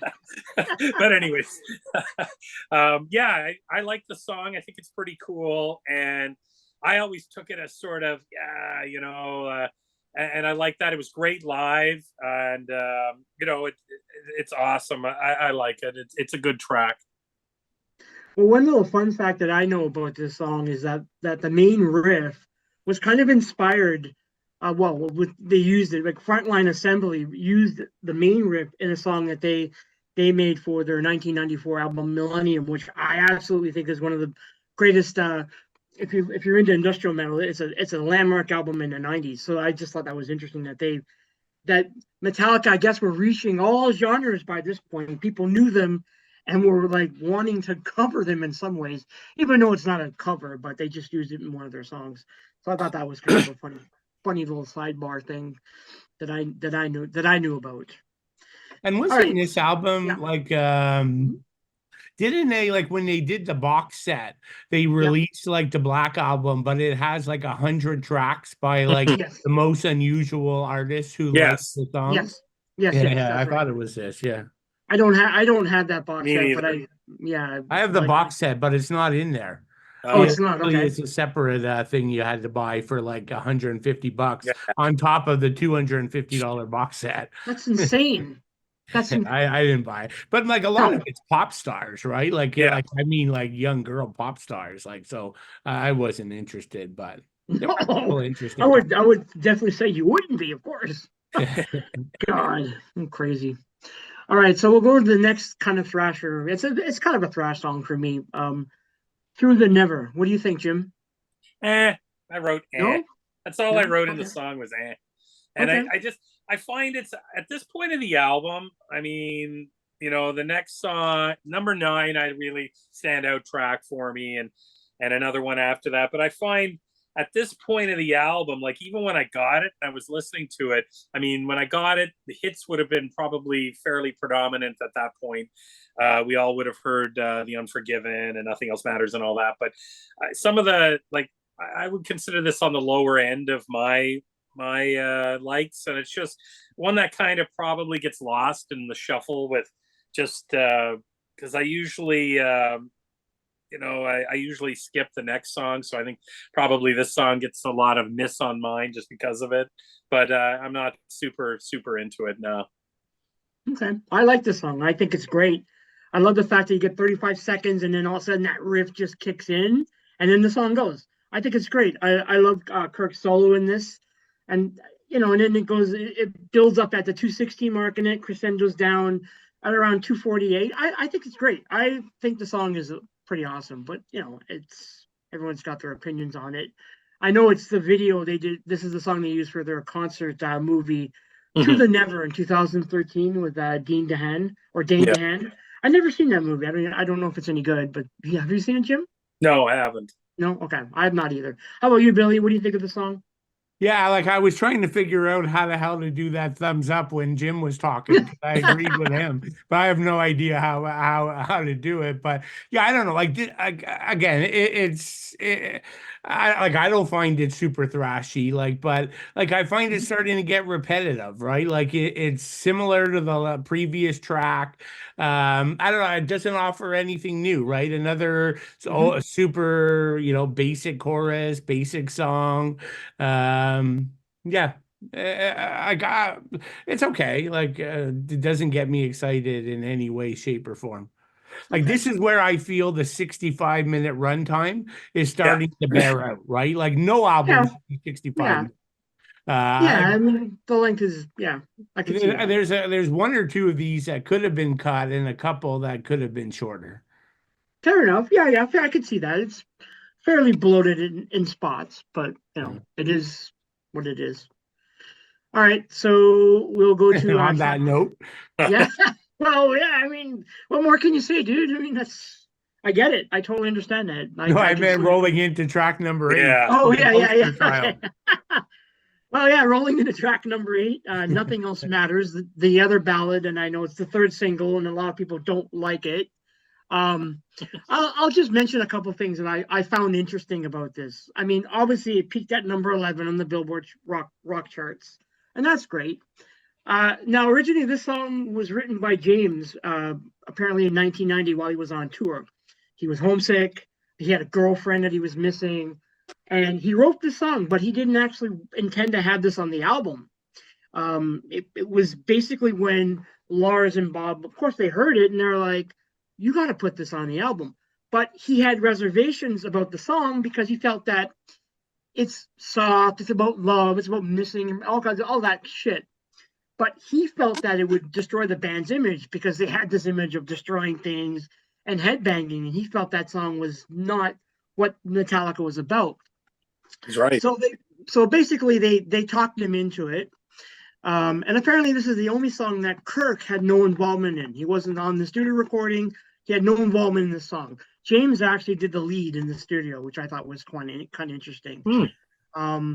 And apparently Kirk had to learn the song later on in the tour, not at the beginning, but later on the tour when they wanted to play it. Kirk was like forced to play the song. There's a video for this one too, which I find interesting. It's by Adam Dupont, or Adam Durbin, I should say. My apologies.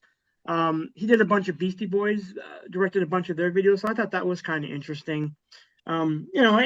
It's I think it's a standard song. The only thing I like about the part of the song is when it crescendos at the 450 mark, and he goes, "Yeah," and it picks up for a little bit, tempo goes up, and then all of a sudden it drops down again. That's the only thing Yeah. I like about the song. It's not really memorable for me. What do you think, Jim? Yeah, I can't stand it. I think it's just been Where's my overplayed, thumbs up? Where's my thumbs up? and it's just been overplayed. But I like that was a good. The video was again. What am I trying to say? Yeah, I thought the video was okay. I mean, Miley Cyrus did a cover of this. Oh, I know. put a gun to my head. Like, it's just, I don't know. It's just a bit of and I get it, but two ballads, like, I know coming out of the 80s, all the hair bands were always, they started with the one ballad and then they started with two, and then some would go crazy and put three. And then it was like, it just became kind of I don't know. I can live with Unforgiven, but this man, it's just so long and it's just draggy. And yes, the crescendo part, I agree. Probably when he goes, yeah, yeah, yeah, and he hits it, it's the best part of the song. But oh man, and I know, and look, it probably sold. This single was probably a diamond single. I mean, I have the single. I'll be honest. I have all these singles for this album because I bought them all. And but yeah, and I listened to it when it first came out, but now this falls into it with Enter Sandman with me. It's just overplayed, and it's just when I reach for this album, that's one of the ones I skip. Okay, fair enough. Billy? Yeah, I kind of shared my thoughts already when You I did, yes. lump it in with the other one. But the one is, I mean, this is more of a side note, right? Did you guys see that clip?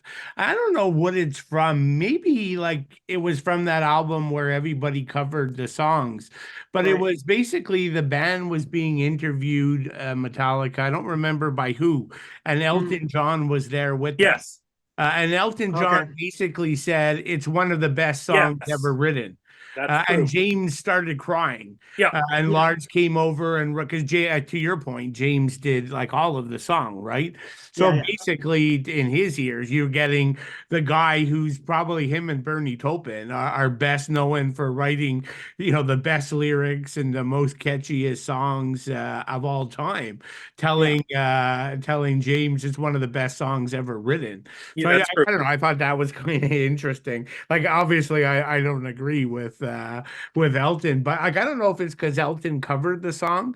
He He was did. saying that is because he okay, yeah, yeah. But yeah, he basically said that he thought it was like one of the best like songs ever written.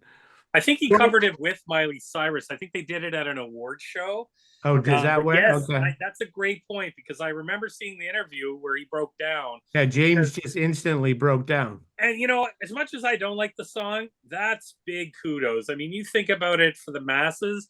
I mean, you've got, and Elton John, hats off to him and Bernie Taupin again. Yeah. Yeah, some of the best writing. I mean, I like I have his greatest hits. I mean, I like Elton John. yeah. Elton's great. Yeah. Yeah. Yeah, but I mean, that would be just what a thing. I mean, to have said about your song you wrote, and that would just put it miles ahead.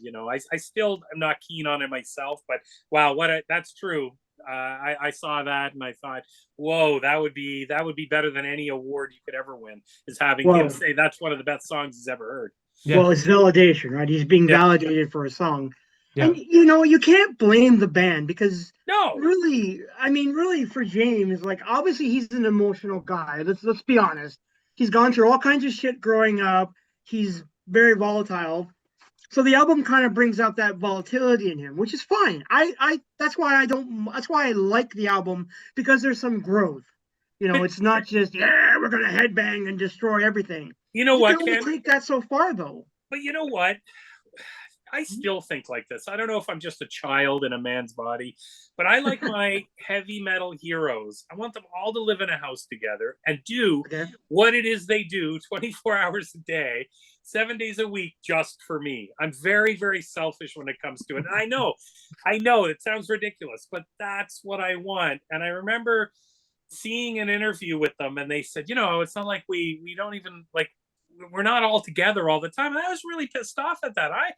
You're brothers, man. You bleed together. You make billions together. I mean, give me a break here. And I'm all for them wanting to do something different and wanting to do something that will heighten their career. Absolutely. But it's just for me, it was always ripped up jeans, dirty misfit shirts, playing the music I loved for just me and all my Yep. buddies across Yep. the world that all loved it. And I know that's greedy and everything because they got to pay the bills too. And I grew up just like they did, but I still think that way. I want them to be like that. And that's what I want all my bands to be like. And anyway, sorry, a Yeah, little that's bit of a fair. rant there. Jim, it's a fair point. I mean, we all know that this band pretty much reached a lot of people, especially metalheads. When we were all coming at a certain age, we grew up with this stuff. So yeah, I could see that. It's like it's your hero. It's one of your heroes. Oh, It yeah. is for me too. I love this band. I mean, they were the talk of the town for years for me. When I was a teenager, I was into Metallica and everything about that band. So I get But it. when I heard get it. this, I was heartbroken. I was like, the hell, man? No, come on, guys. No. You're heartbroken. It's funny. Yep. That's your sentiments have been echoed by many, many Metallica fans. I can tell you that much. All right, so let's go to the track that I love the most. I'm going to say this right now. Of Wolf and Man. It is my favorite song on this album for many, many, many reasons. Partly because I think I love the lyrics, the whole idea about duality and of man and nature, and the idea of transforming and relying on your primal instinct. So basically, it's like a werewolf song to some degree. I love how James used Henry David Thoreau as his inspiration. So he was the American Naturalist for the song because he quotes that line in wildness is preservation from the world, which is great. I love the video. The video is really cool. It's a werewolf song. I like it because it also inspired me. Now I'm gonna just stop for one quick second. A few years, like after this album came out, I mean, I loved it, but in the late 90s, a friend of mine convinced me to enter a script writing competition for TV and movies. So I'm like, okay, I'll do it. So I wrote a story about a werewolf, about a TV pilot about a guy who's a fashion designer and turns into a werewolf and gets bitten by a werewolf. So it has a bit of a comic book credo to it. But this song played in my head over and over and over when I was writing. I just played it constantly. So I kind of owe it to them for inspiring me to write my character at that time. And my script in the competition actually finished in the quarterfinals, which to me was like, all right, it's fantastic. I get a letter back stating, well, you made quarterfinal status. I loved it. It was great. So I always go back to this song as one of my big inspirations in life. But I think it's a great song. We'll go with you now, Billy. What did you think of the song? Yeah, I don't know if I'm as passionate about it, but That's like fine. I don't mind the I think it's one of the better songs on the album. I actually think it's James it's his I like his vocal performance best on the song. Like that part where it's back to the Yes. meaning of life. Like Yeah. that's a really cool part. Yeah, it's a good chorus. There's some good underlying bass chug in the song, a Mhm. decent solo. And again, it's odd. Like I'm noticing all the songs I like the best are in the 4 minute range and not the Right. 7 minute songs. But yeah, I think it's pretty solid. One of the better things that come off of this record. Cool. And Jim? Yeah, I liked it. It's got a cool pounding beat. It's one of the heavier songs on the track, and probably my number two on it. My number one's coming up next, I would say. Okay. Yeah. But no, it's a great track. I like it, and I think it's a bit more Metallic-esque than Yes. a lot Yes. of it on the album. I mean, like out of my Sabbath True's probably my favorite out of all the famous ones. Mm. The singles, but this one here is definitely would be like a number two for me, and then I Mm. have a number one coming up. But other than that, no, I really like it. It's a good song. Yeah, I also like when he stops and he sort of says like, I feel the change back to the better day, and the hair stands up on the back of my neck. I love that. I love that. I could repeat that over and over and over. It's just so great to me. But I think it's a great song. So, well, we'll stay with you, Jim. We'll talk about track 10, "The God That Failed," and obviously you're a fan of it, as you just Yeah, said. yeah, I like this song. I think it's the best song on the album. I like the bass intro for it. It's really kind of funky. Um, it's got kind of a slower but sludgy sound, more Yes, along the yes, lines of yes. what was going on in the early 90s, like 93, 94. I mean, this was before, but like a lot of stoner rock or stoner metal that was coming out. This kind of could have fit into that genre a little bit more, even though it's still fairly heavy. And I believe James had written the song or co-written the song, and it's like kind of about his mother, Yes, who was going it through goes back cancer. to her cancer. Yes, yeah, Yeah, she was going through cancer treatment, and she refused the actual treatment, which that's right. kind of, my dad had gone through had stage 5 cancer for many years, and then in the last year refused. He didn't want to go through chemo anymore. He wanted to enjoy the last stretch without being sick. So, and I totally can get that. I mean, it's a very that's kind of a cool message. I think it's got a good attachment there, but it's my favorite song on the album, and I think that makes me want to, that makes it my number one. Also, the fact that it wasn't a super popular song, although I didn't know this, but it was apparently it was one of the first release tracks. I Yes, didn't know this. I that's right. read that it was released at the same time as kind of Enter Sandman. And they're saying it probably was the most popular of the non-release songs. I don't know how true that is, but that's what I kind of got out of it. But no, I like it. Again, it's as far as I'm concerned, the album should have ended here, and maybe a bit of a bold statement, but I'm not keen on the next two. So, but yeah, this Okay. is a great track. So the thing about the James angle is that he grew up in a Christian Science Mhm. Christian Science religion. So that was always a big contention. Oh, He hated his dad for it. And I know we talked about this briefly when we did Justice.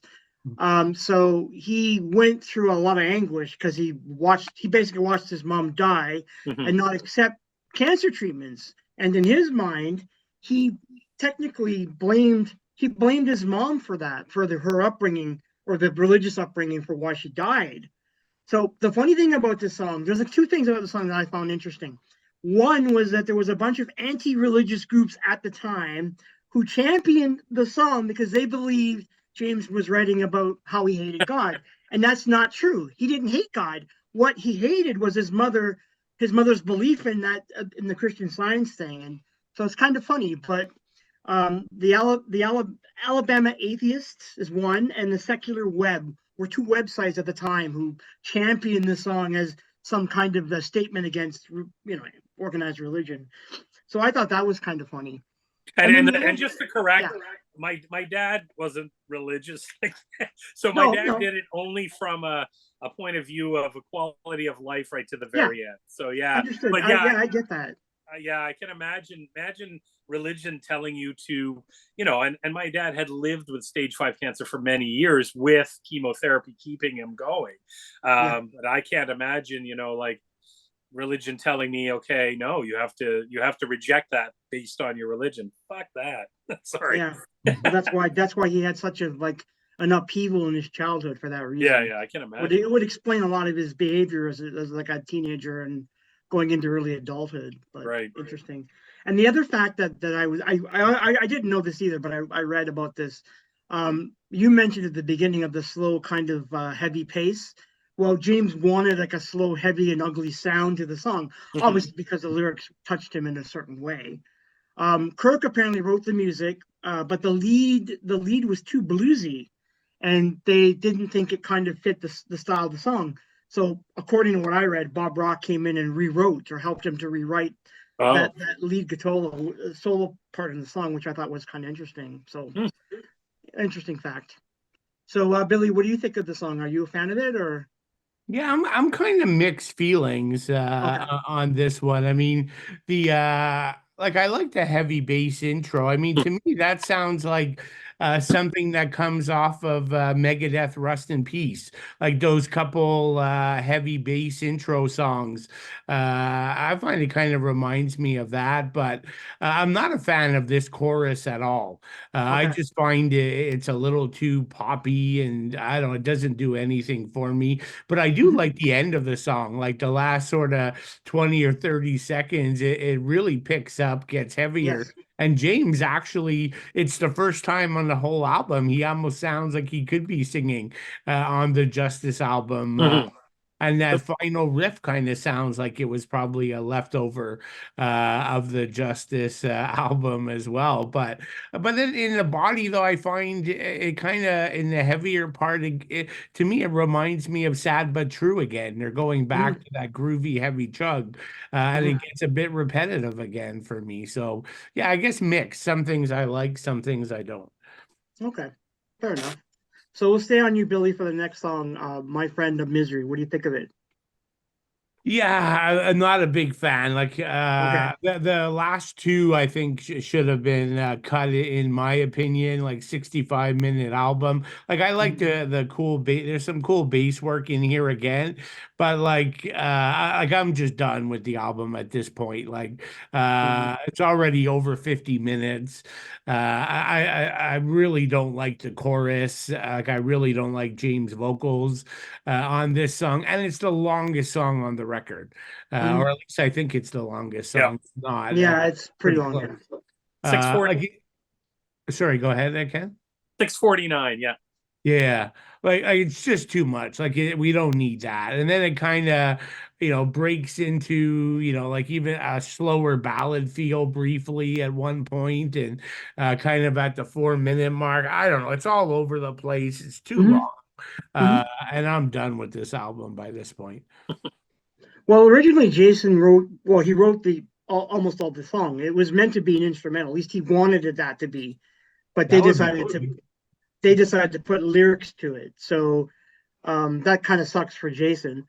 Apparently, he had been writing the song for quite a while, so he actually wrote the main riff on the track, and the wah wah parts are written by him as well, which is kind of interesting because it doesn't seem to be. Maybe he's trying to appease Kirk. I don't know. It was a bit weird.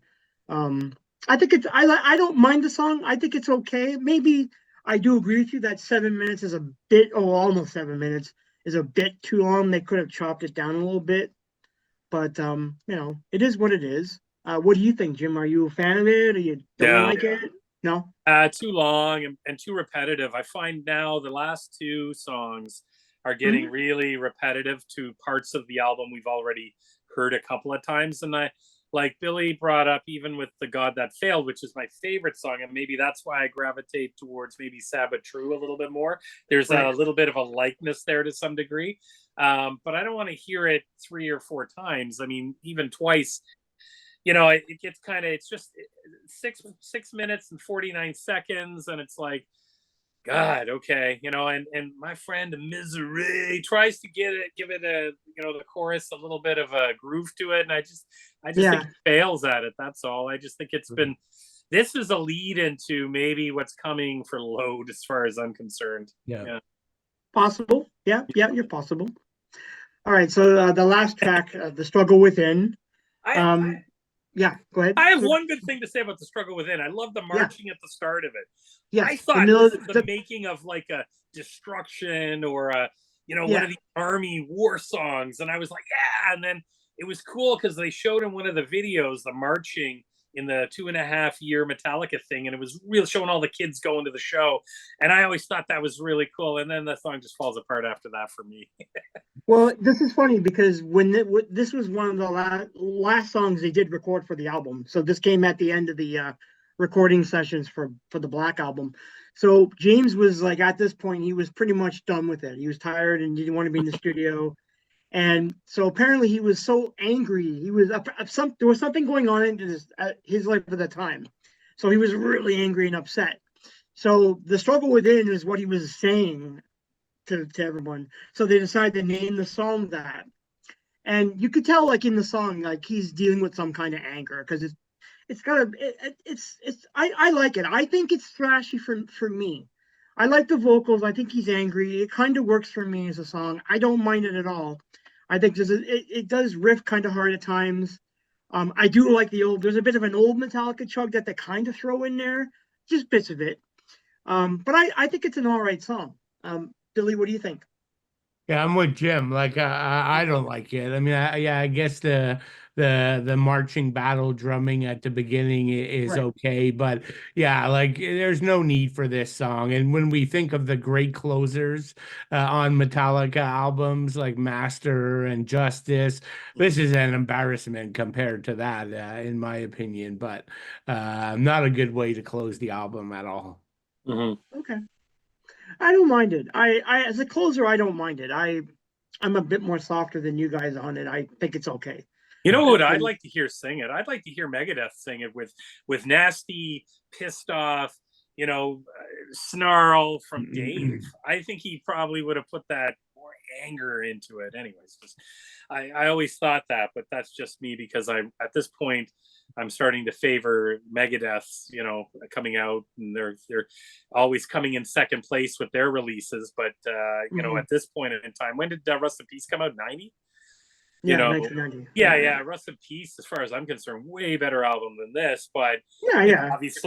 obviously that pinnacle, and I got Billy in the back of my head going, but Jimmy, it's the pinnacle of thrash metal, can only go so far. And he's right, they can't get a stratosphere like this doing a massive thrash album. It just won't happen. It just won't hit the masses. So now I've got that in my head. Everything makes sense now. Thank you, Billy. So Ken, Yeah, so it sounds like safe to say you like it more than Jim, yeah, Jim and I as a whole, and Jim, you yeah. sounds like you're in the middle.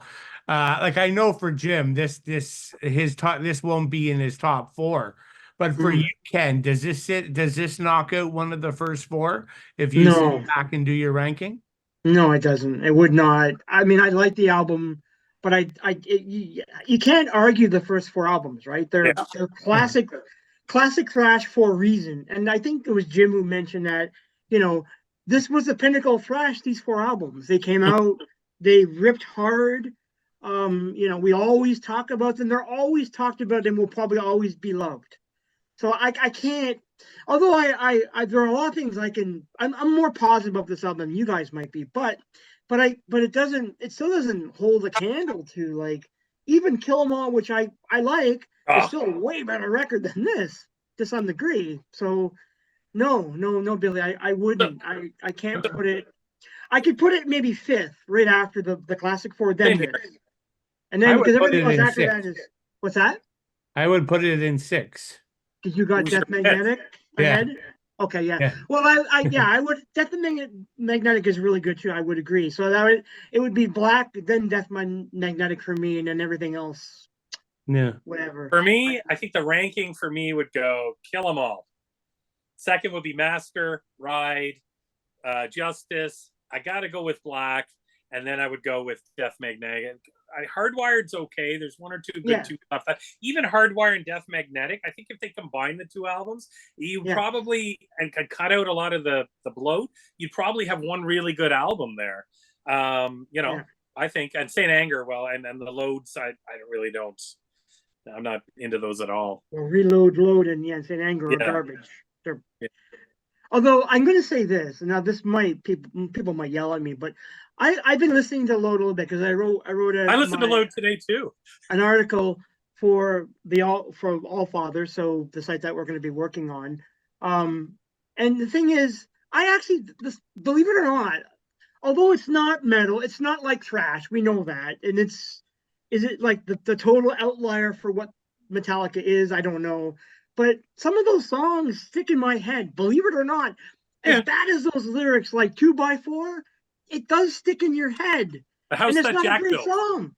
I like the house that Jack built off that. Yeah, song. yeah. The only song I like really off that. There's a couple songs that I don't physically mind, but I mean, I'm just saying, like in general, I find myself still humming some of those songs. Don't you guys think though that if Load was under a different band name, like it wasn't Metallica, it was somebody else, you'd probably like it. It's the fact that it is now, Yeah. Well, I don't know. The other worst album for me is the bloody no. Lou Reed. That Lou Reed project is even worse. Lulu. Yeah, that's awful. Now that's a side project. It's called Lulu, not Metallica, but it's god awful. It's god awful. But I think the biggest thing is Saint Anger. When you watch the video for the movie there for Some Kind of Monster, I mean, Lars's father, who just passed away, unfortunately, he's there listening to it. You could tell he wasn't even into it. They played him the album, and he's just standing there, and he's like, kind of looking at Lars like, what the hell is this? Yeah. I don't know. I mean, they have some projects that I wonder why. Like, I don't know. I think, Billy, you like the S&M project? Were you a fan of that? I don't mind it. It's okay. Yeah. It has its moments. I don't think it works for every song. But the first one was better than the second one. Yeah, that's right. Yeah. Okay, I would agree with you there. Yeah. But I actually prefer the. I think you might be remembering when I was talking about Apocalyptica. Okay, the 3 cellos with no vocals that play like one of the cellos do the notes of James' vocals and the other 2 do the rest. Like I think that's cool. Yeah, that's interesting that you're able to do that. Yeah, I think that's what I was referring to. Were they in Wacken, Billy? Huh? Were they in Wacken? They have. I've seen them there before. Yeah. They've also toured North America. I saw them in Toronto once. Cool. Yeah, I've never seen them. Yeah. I think it's an interesting idea. Yeah. They reminded me of Kronos Quartet. You guys know about that band? No. It's all cellos and violins. Oh yeah. Great music. It's great music. It's one of my favorite non-metal projects that I love. But they kind of remind me of that to some degree. But Yeah, like another good one is, and she was at Wacken this year. She's a famous like classical cello player, but she has a passion and love for heavy metal. okay. And we're talking Slayer, we're talking Metallica, and she's Mhm. like this like I don't know, maybe 80-pound Asian girl, and so she likes a lot of the same music we do, even though she makes her living playing cello. But yeah, she was there and she did like all her hard rock songs, Okay. musicals with her, and she brings out her electric cello. Oh, Uh, nice. Oh, cool. so that was pretty cool. And then she brought all guests from metal bands to join her on stage. So yeah, like I like those kind of things because they're So do different. I. So do Yeah, I. yeah, Well, that's especially one of when they the like the metal music and Yeah. not just doing it for money, right? Yeah. metal's always had that kind of. There's a classical element in metal. It's always Yeah, yeah, been for there. sure. I Yeah. mean, Malmsteen comes to mind. Yeah. He's always Oh, had it yeah. in his sound. Oh I yeah, mean, no, if you, 100%.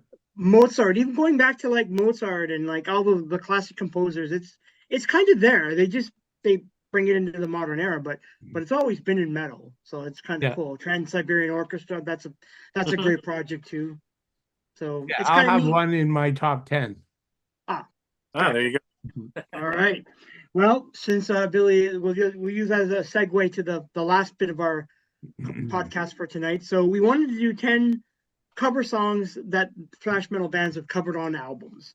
And of course, it ties in with Metallica because we all know that they have some really good cover songs, well over 40 that I was looking at online that they've covered. So it's kind of go. an amazing thing. So and I know we've on past podcasts we've bitched about a cover song and why is it there and what's the point of it and but there have been some good ones as well. So we'll do a 10 top ranking and we'll discuss what we think are good 10 songs on covers. Can I And go who first? wants? Yeah, go for it, Jim. Oh yeah. So I think 11 because I got two by two bands. So I don't have them in any order. So I'm gonna start off with Voivod. I mean, Astronomy Mine, and even the Nile song from the Okay. Outer Limits. I mean, Astronomy Mine from Nothing Face and the Nile song, both Pink Floyd covers. You know Okay. what I love about Voivod is they're not covering Anarchy in the UK. They are covering songs that you wouldn't necessarily even like. I got to be honest with you. When I first got the Outer Limits, I didn't even realize that that was even a cover.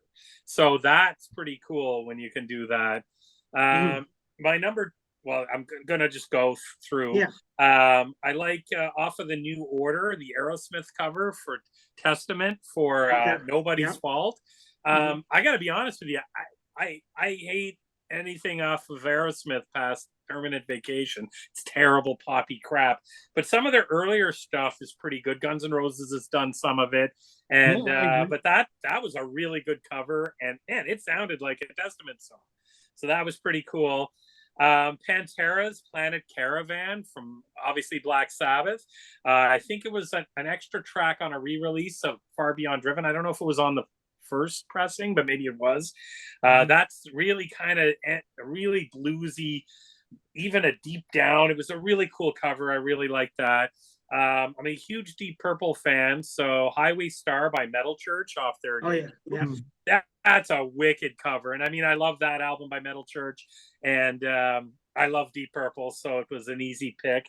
You guys are probably familiar with it. Coroner's version of Purple Haze by Jimi Yep. Hendrix. Yeah. Oh man, what a wicked! I love the incorporation of the voice and the guitar. It's just so cool, man, and it really rips through. I really like it. That's a wicked cover. Oh man, Anthrax. Okay, so one of my favorite bands of all time is Thin Lizzy. Love Thin Lizzy. So the Cowboy song from Oh yeah. I think it was an extra Yeah. track because you got it Yes. as a bonus CD. Yeah. The Yes. Cowboy song from Anthrax, which would have been John Bush singing, Yeah. phenomenal, phenomenal. Yeah. Yeah. And Anthrax does a ton of covers, but this one here just Yep. it really I can listen to that over and over again, and it's amazing. I got to be honest, Machine Heads, Hollowed by Thy Name. Yeah. Holy cow, they do a great cover of that, and even if you don't like Machine Head, that's a wicked cover. I like the dark sound to it, and it's just so cool. And No, this one's kind of a bit of a pick for me and Ken, because I know Ken's a fan of Alice Cooper, but I like the Megadeth version of No More Mr. Nice Guy from the Shocker soundtrack. And what I like about it is I didn't even realize the lyrics was like "cat clawed my eye," you know. And he brings it out, and you're like, it's true. That's cool. That was wicked. And I mean, Dave's snarl in it, just oh man, it's awesome. I really like that. I've got this as number 3, but it could easily be my number 1. Dissident Aggressor by Slayer. Oh yeah, classic. You know, Priest. How, you know, you got Priest, and then you've got Slayer doing a cover of it. Probably, you know, South of Heaven, one of my favorite all-time thrash albums, and this doesn't take away from it one bit. And I love it. Awesome. Metallica's my next 2. I mean, Am I Evil? Got to throw that on there. It's kind of like I probably as a kid didn't even realize, because I know I bought the cassette. The original Bonsai Records didn't have the Blitzkrieg or Am I Evil? That's right. That's they right. added that for the repress in I think 86. So that was kind of cool to get those tracks. But you know, there was no internet where I could go look up Diamond Head. You know what I mean? And that's right. I was reading in magazines, and I had to get the British. I can't remember what they were called, and they had a lot of the new wave of British heavy metal bands in there where I could see these bands. It was an expensive magazine. It was like $10 at the time, and it was one of those imported magazines. And I kind of like, I know this is kind of sappy, but I like Whiskey in a Jar by Metallica. I don't know if it's the Thin Lizzy attachment or whatever, but I think they do a really good job of it. You know, it's pretty cool. You know, they do so many, like you said, 44 covers. You know, but I like that as well, and that's the ones I picked. I think I went maybe 2 over just because I had 2 from 2 bands that I couldn't really pick a favorite. So, okay, cool. That's a good list. We have a couple that we match on there, Jim. Cool. And Billy, how about you? Okay, cool. I don't think I have any matches actually. Okay, cool. And I figured you guys would cover Metallica, so I left them out. But I Okay. was getting a bit worried when Jim was through almost them all. I didn't mention any Metallica ones, but so yeah. So number 10, I'm going Sodom. Turn Your Head Around off of Better Off Dead. So I personally think Sodom does a good job on covers. This from Tank, but this album too, I also like Cold Sweat, which is a Thin Lizzy track. Oh, Thin Lizzy. I could have pulled 2 from there. Number 9, and these are not really order. I don't think I'd say they're in order, but Wrathchild America. So not a well-known band, but the song Pink Floyd song Time from Climbing the Walls in 1989, Pink Floyd cover. So very different than the Voivod one, Astronomy to Mine. Here they played it, far more safe. They basically just played a heavier version of the track, but still pretty cool to hear them play it. I thought that was a good choice, and I'm a huge Pink Floyd fan, so I'm always a sucker for that. Number 8, I'm going to where I tend to go technical thrash, but Toxic. So Out on the Tiles from Think This from 1989. So lots of thrash bands try to cover Led Zepp. This is the only one I think has done it well, like Nuclear Assault. I don't like their cover. Death Angel has a terrible one from Leave Scars that they tried to cover, but this is good. Like Toxic made it their own. It has all their brilliant technical musicianship, but still does justice to the underlying Zeppelin song. So like that one. This is probably not a thrash one, but it's close maybe. So the band Sanctuary.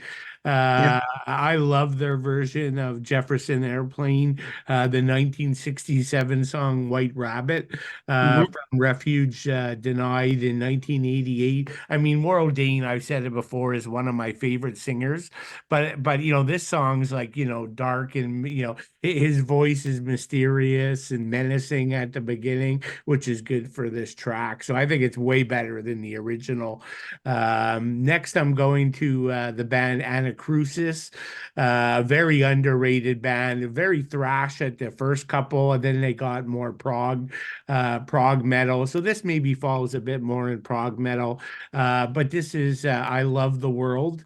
It's by a band called New Model Army, which is an English Yeah, rock band. I But know I them. mean, this particular song, again, it's in their more prog period from my favorite album by the band, Manic Impressions. But this is probably the catchiest. The entire chorus is so catchy.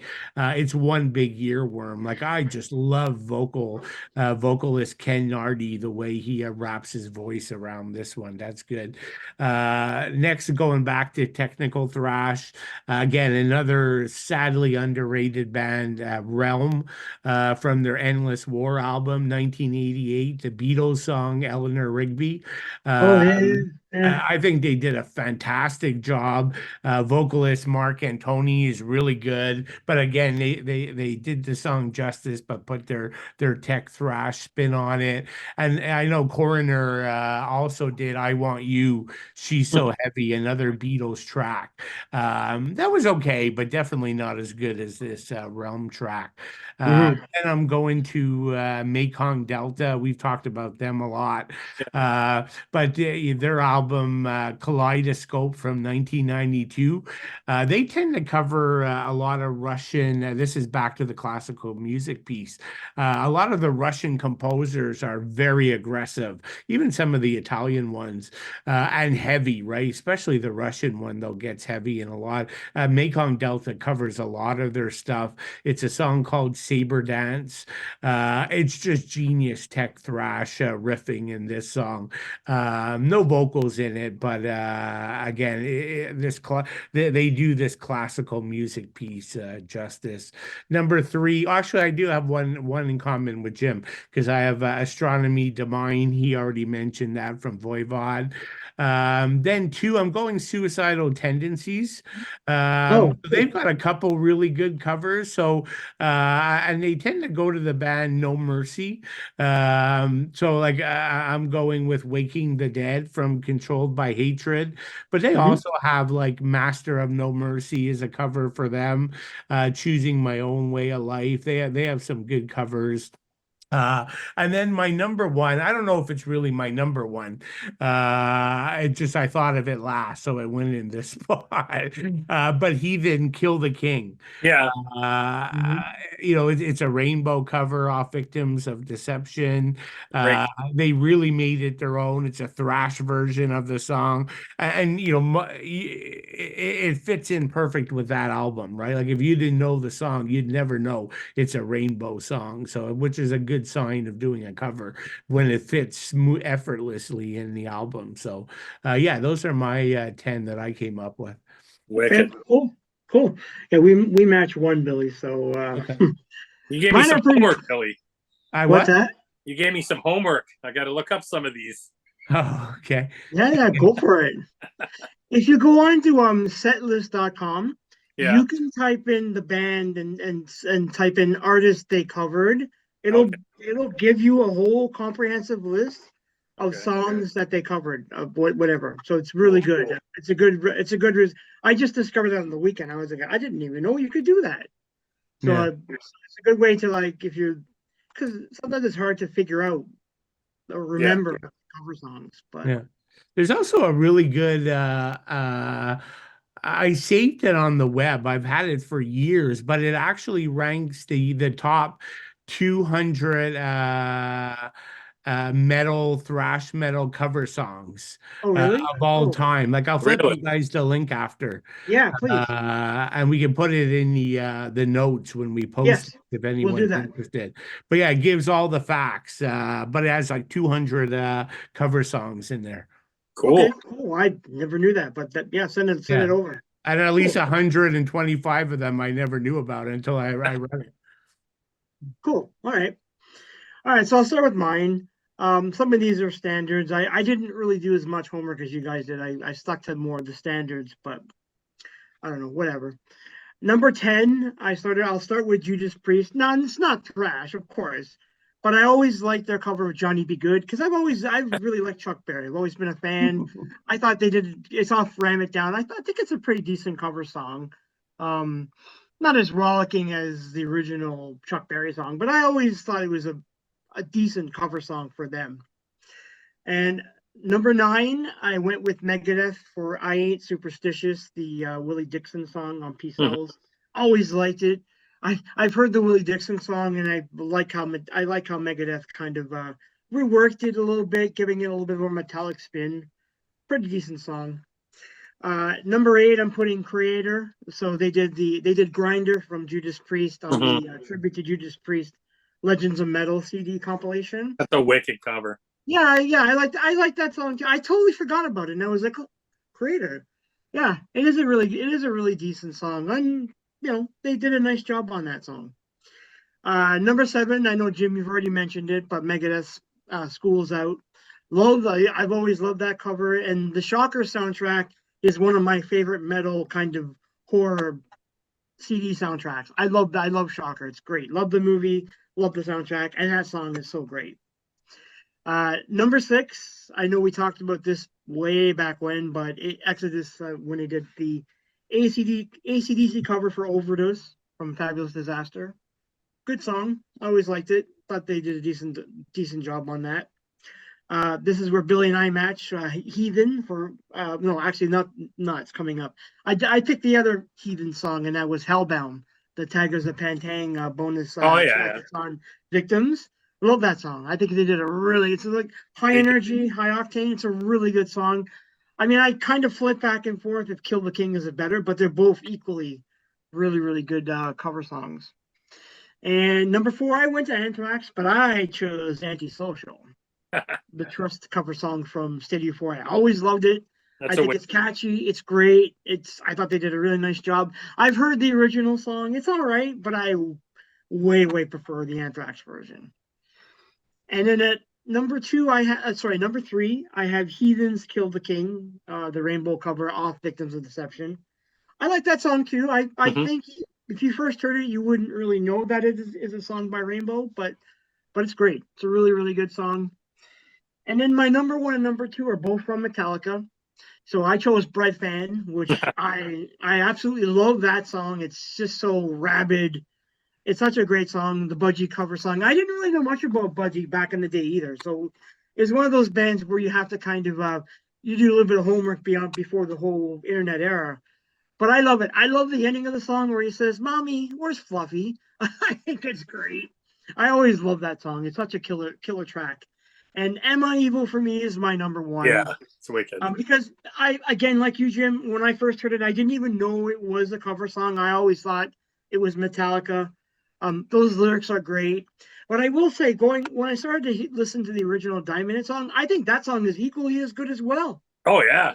Super good. And Diamond Head recovered, like they actually redid that song on one of their latest album. Yep. And I thought it sounded great. I loved it. Like, it's such a great song. But Metallica, they do it justice. And there's great footage of Brian Tatler going on stage with Metallica and doing the guitar work on. That was amazing. Just listening to him when he breaks into that riff. Oh man. And the guys are all there just that's what heavy metal's all about. That is, and I mean, I watched the interview with Tatler with Jimmy Cave from the Metal Voice, and he was saying that Lars stayed with him. Stayed at his house, stayed with the Diamond Head guys back when he was only 13 or 14. When he went to Europe to go, and he was collecting up all his heavy metal before he went back to form Metallica. So it's pretty cool. Yeah, that's a cool story. Yeah, that's my favorite Metallica cover as well. Cover song, yeah. I think you're right, Billy. It's probably most people's favorite cover song. Yeah. And I think when they were what was that? Like when Metallica, remember like when all those big bands were touring together, like Metallica, Megadeth, Slayer, they would end the show like with that song. Yeah, that's right. Everybody would come out and sing it together. Yeah.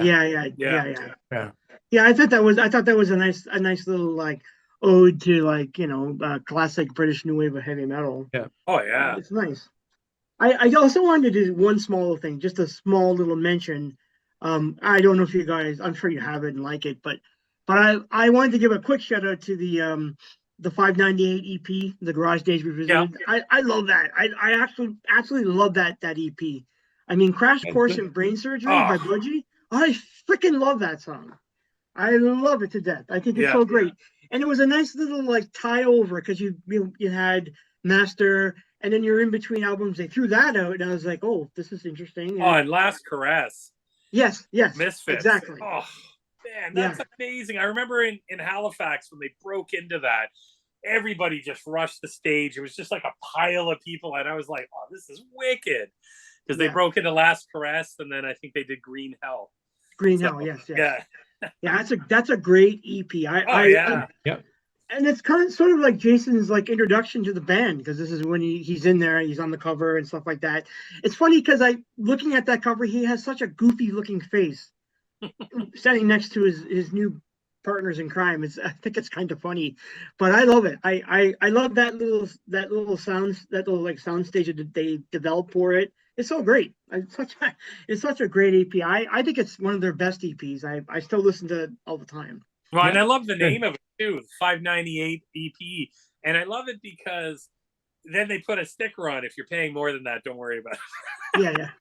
Yeah. Of course you are. I mean, the vinyl version of that now goes for like a new copy is like $39.99. So yeah, exactly. Wow. And it's still called like $5.99 EP or. Oh wow, that's interesting. It's a good EP. I think it's great. I love how Metallica they do understand their influences really well. That's why I always kind of feel like they're one of the better bands who know what their influences are. So when they take a song to play, they do it justice, and they put maybe a little bit of a spin on it, but it always sounds awesome. I cannot stress that enough. So wicked. All right, guys, I think that's going to wrap it up for this week. Any other final thoughts before we announce next week's album? No, nothing on my end. Okay, all good. Perfect. So Billy has next week's album, and I know it's an album that he absolutely loves, and he considers it a high point in kind of technical thrash. So we're covering a German band, Death Row, and Deception Ignored. We're going to be covering. So look forward to that next week. An album made in 1989 for those wanting to know. So if you want to look it up ahead of time, go ahead. But we'll be back with that next week. Nice. So, all right. So this was a pretty good discussion. I'm glad we talked about it. I mean, it needs to be stated for what happened from metal and from Metallica. So with all that being said, guys, we'll just sign out. See you later. Good night. Have a good night.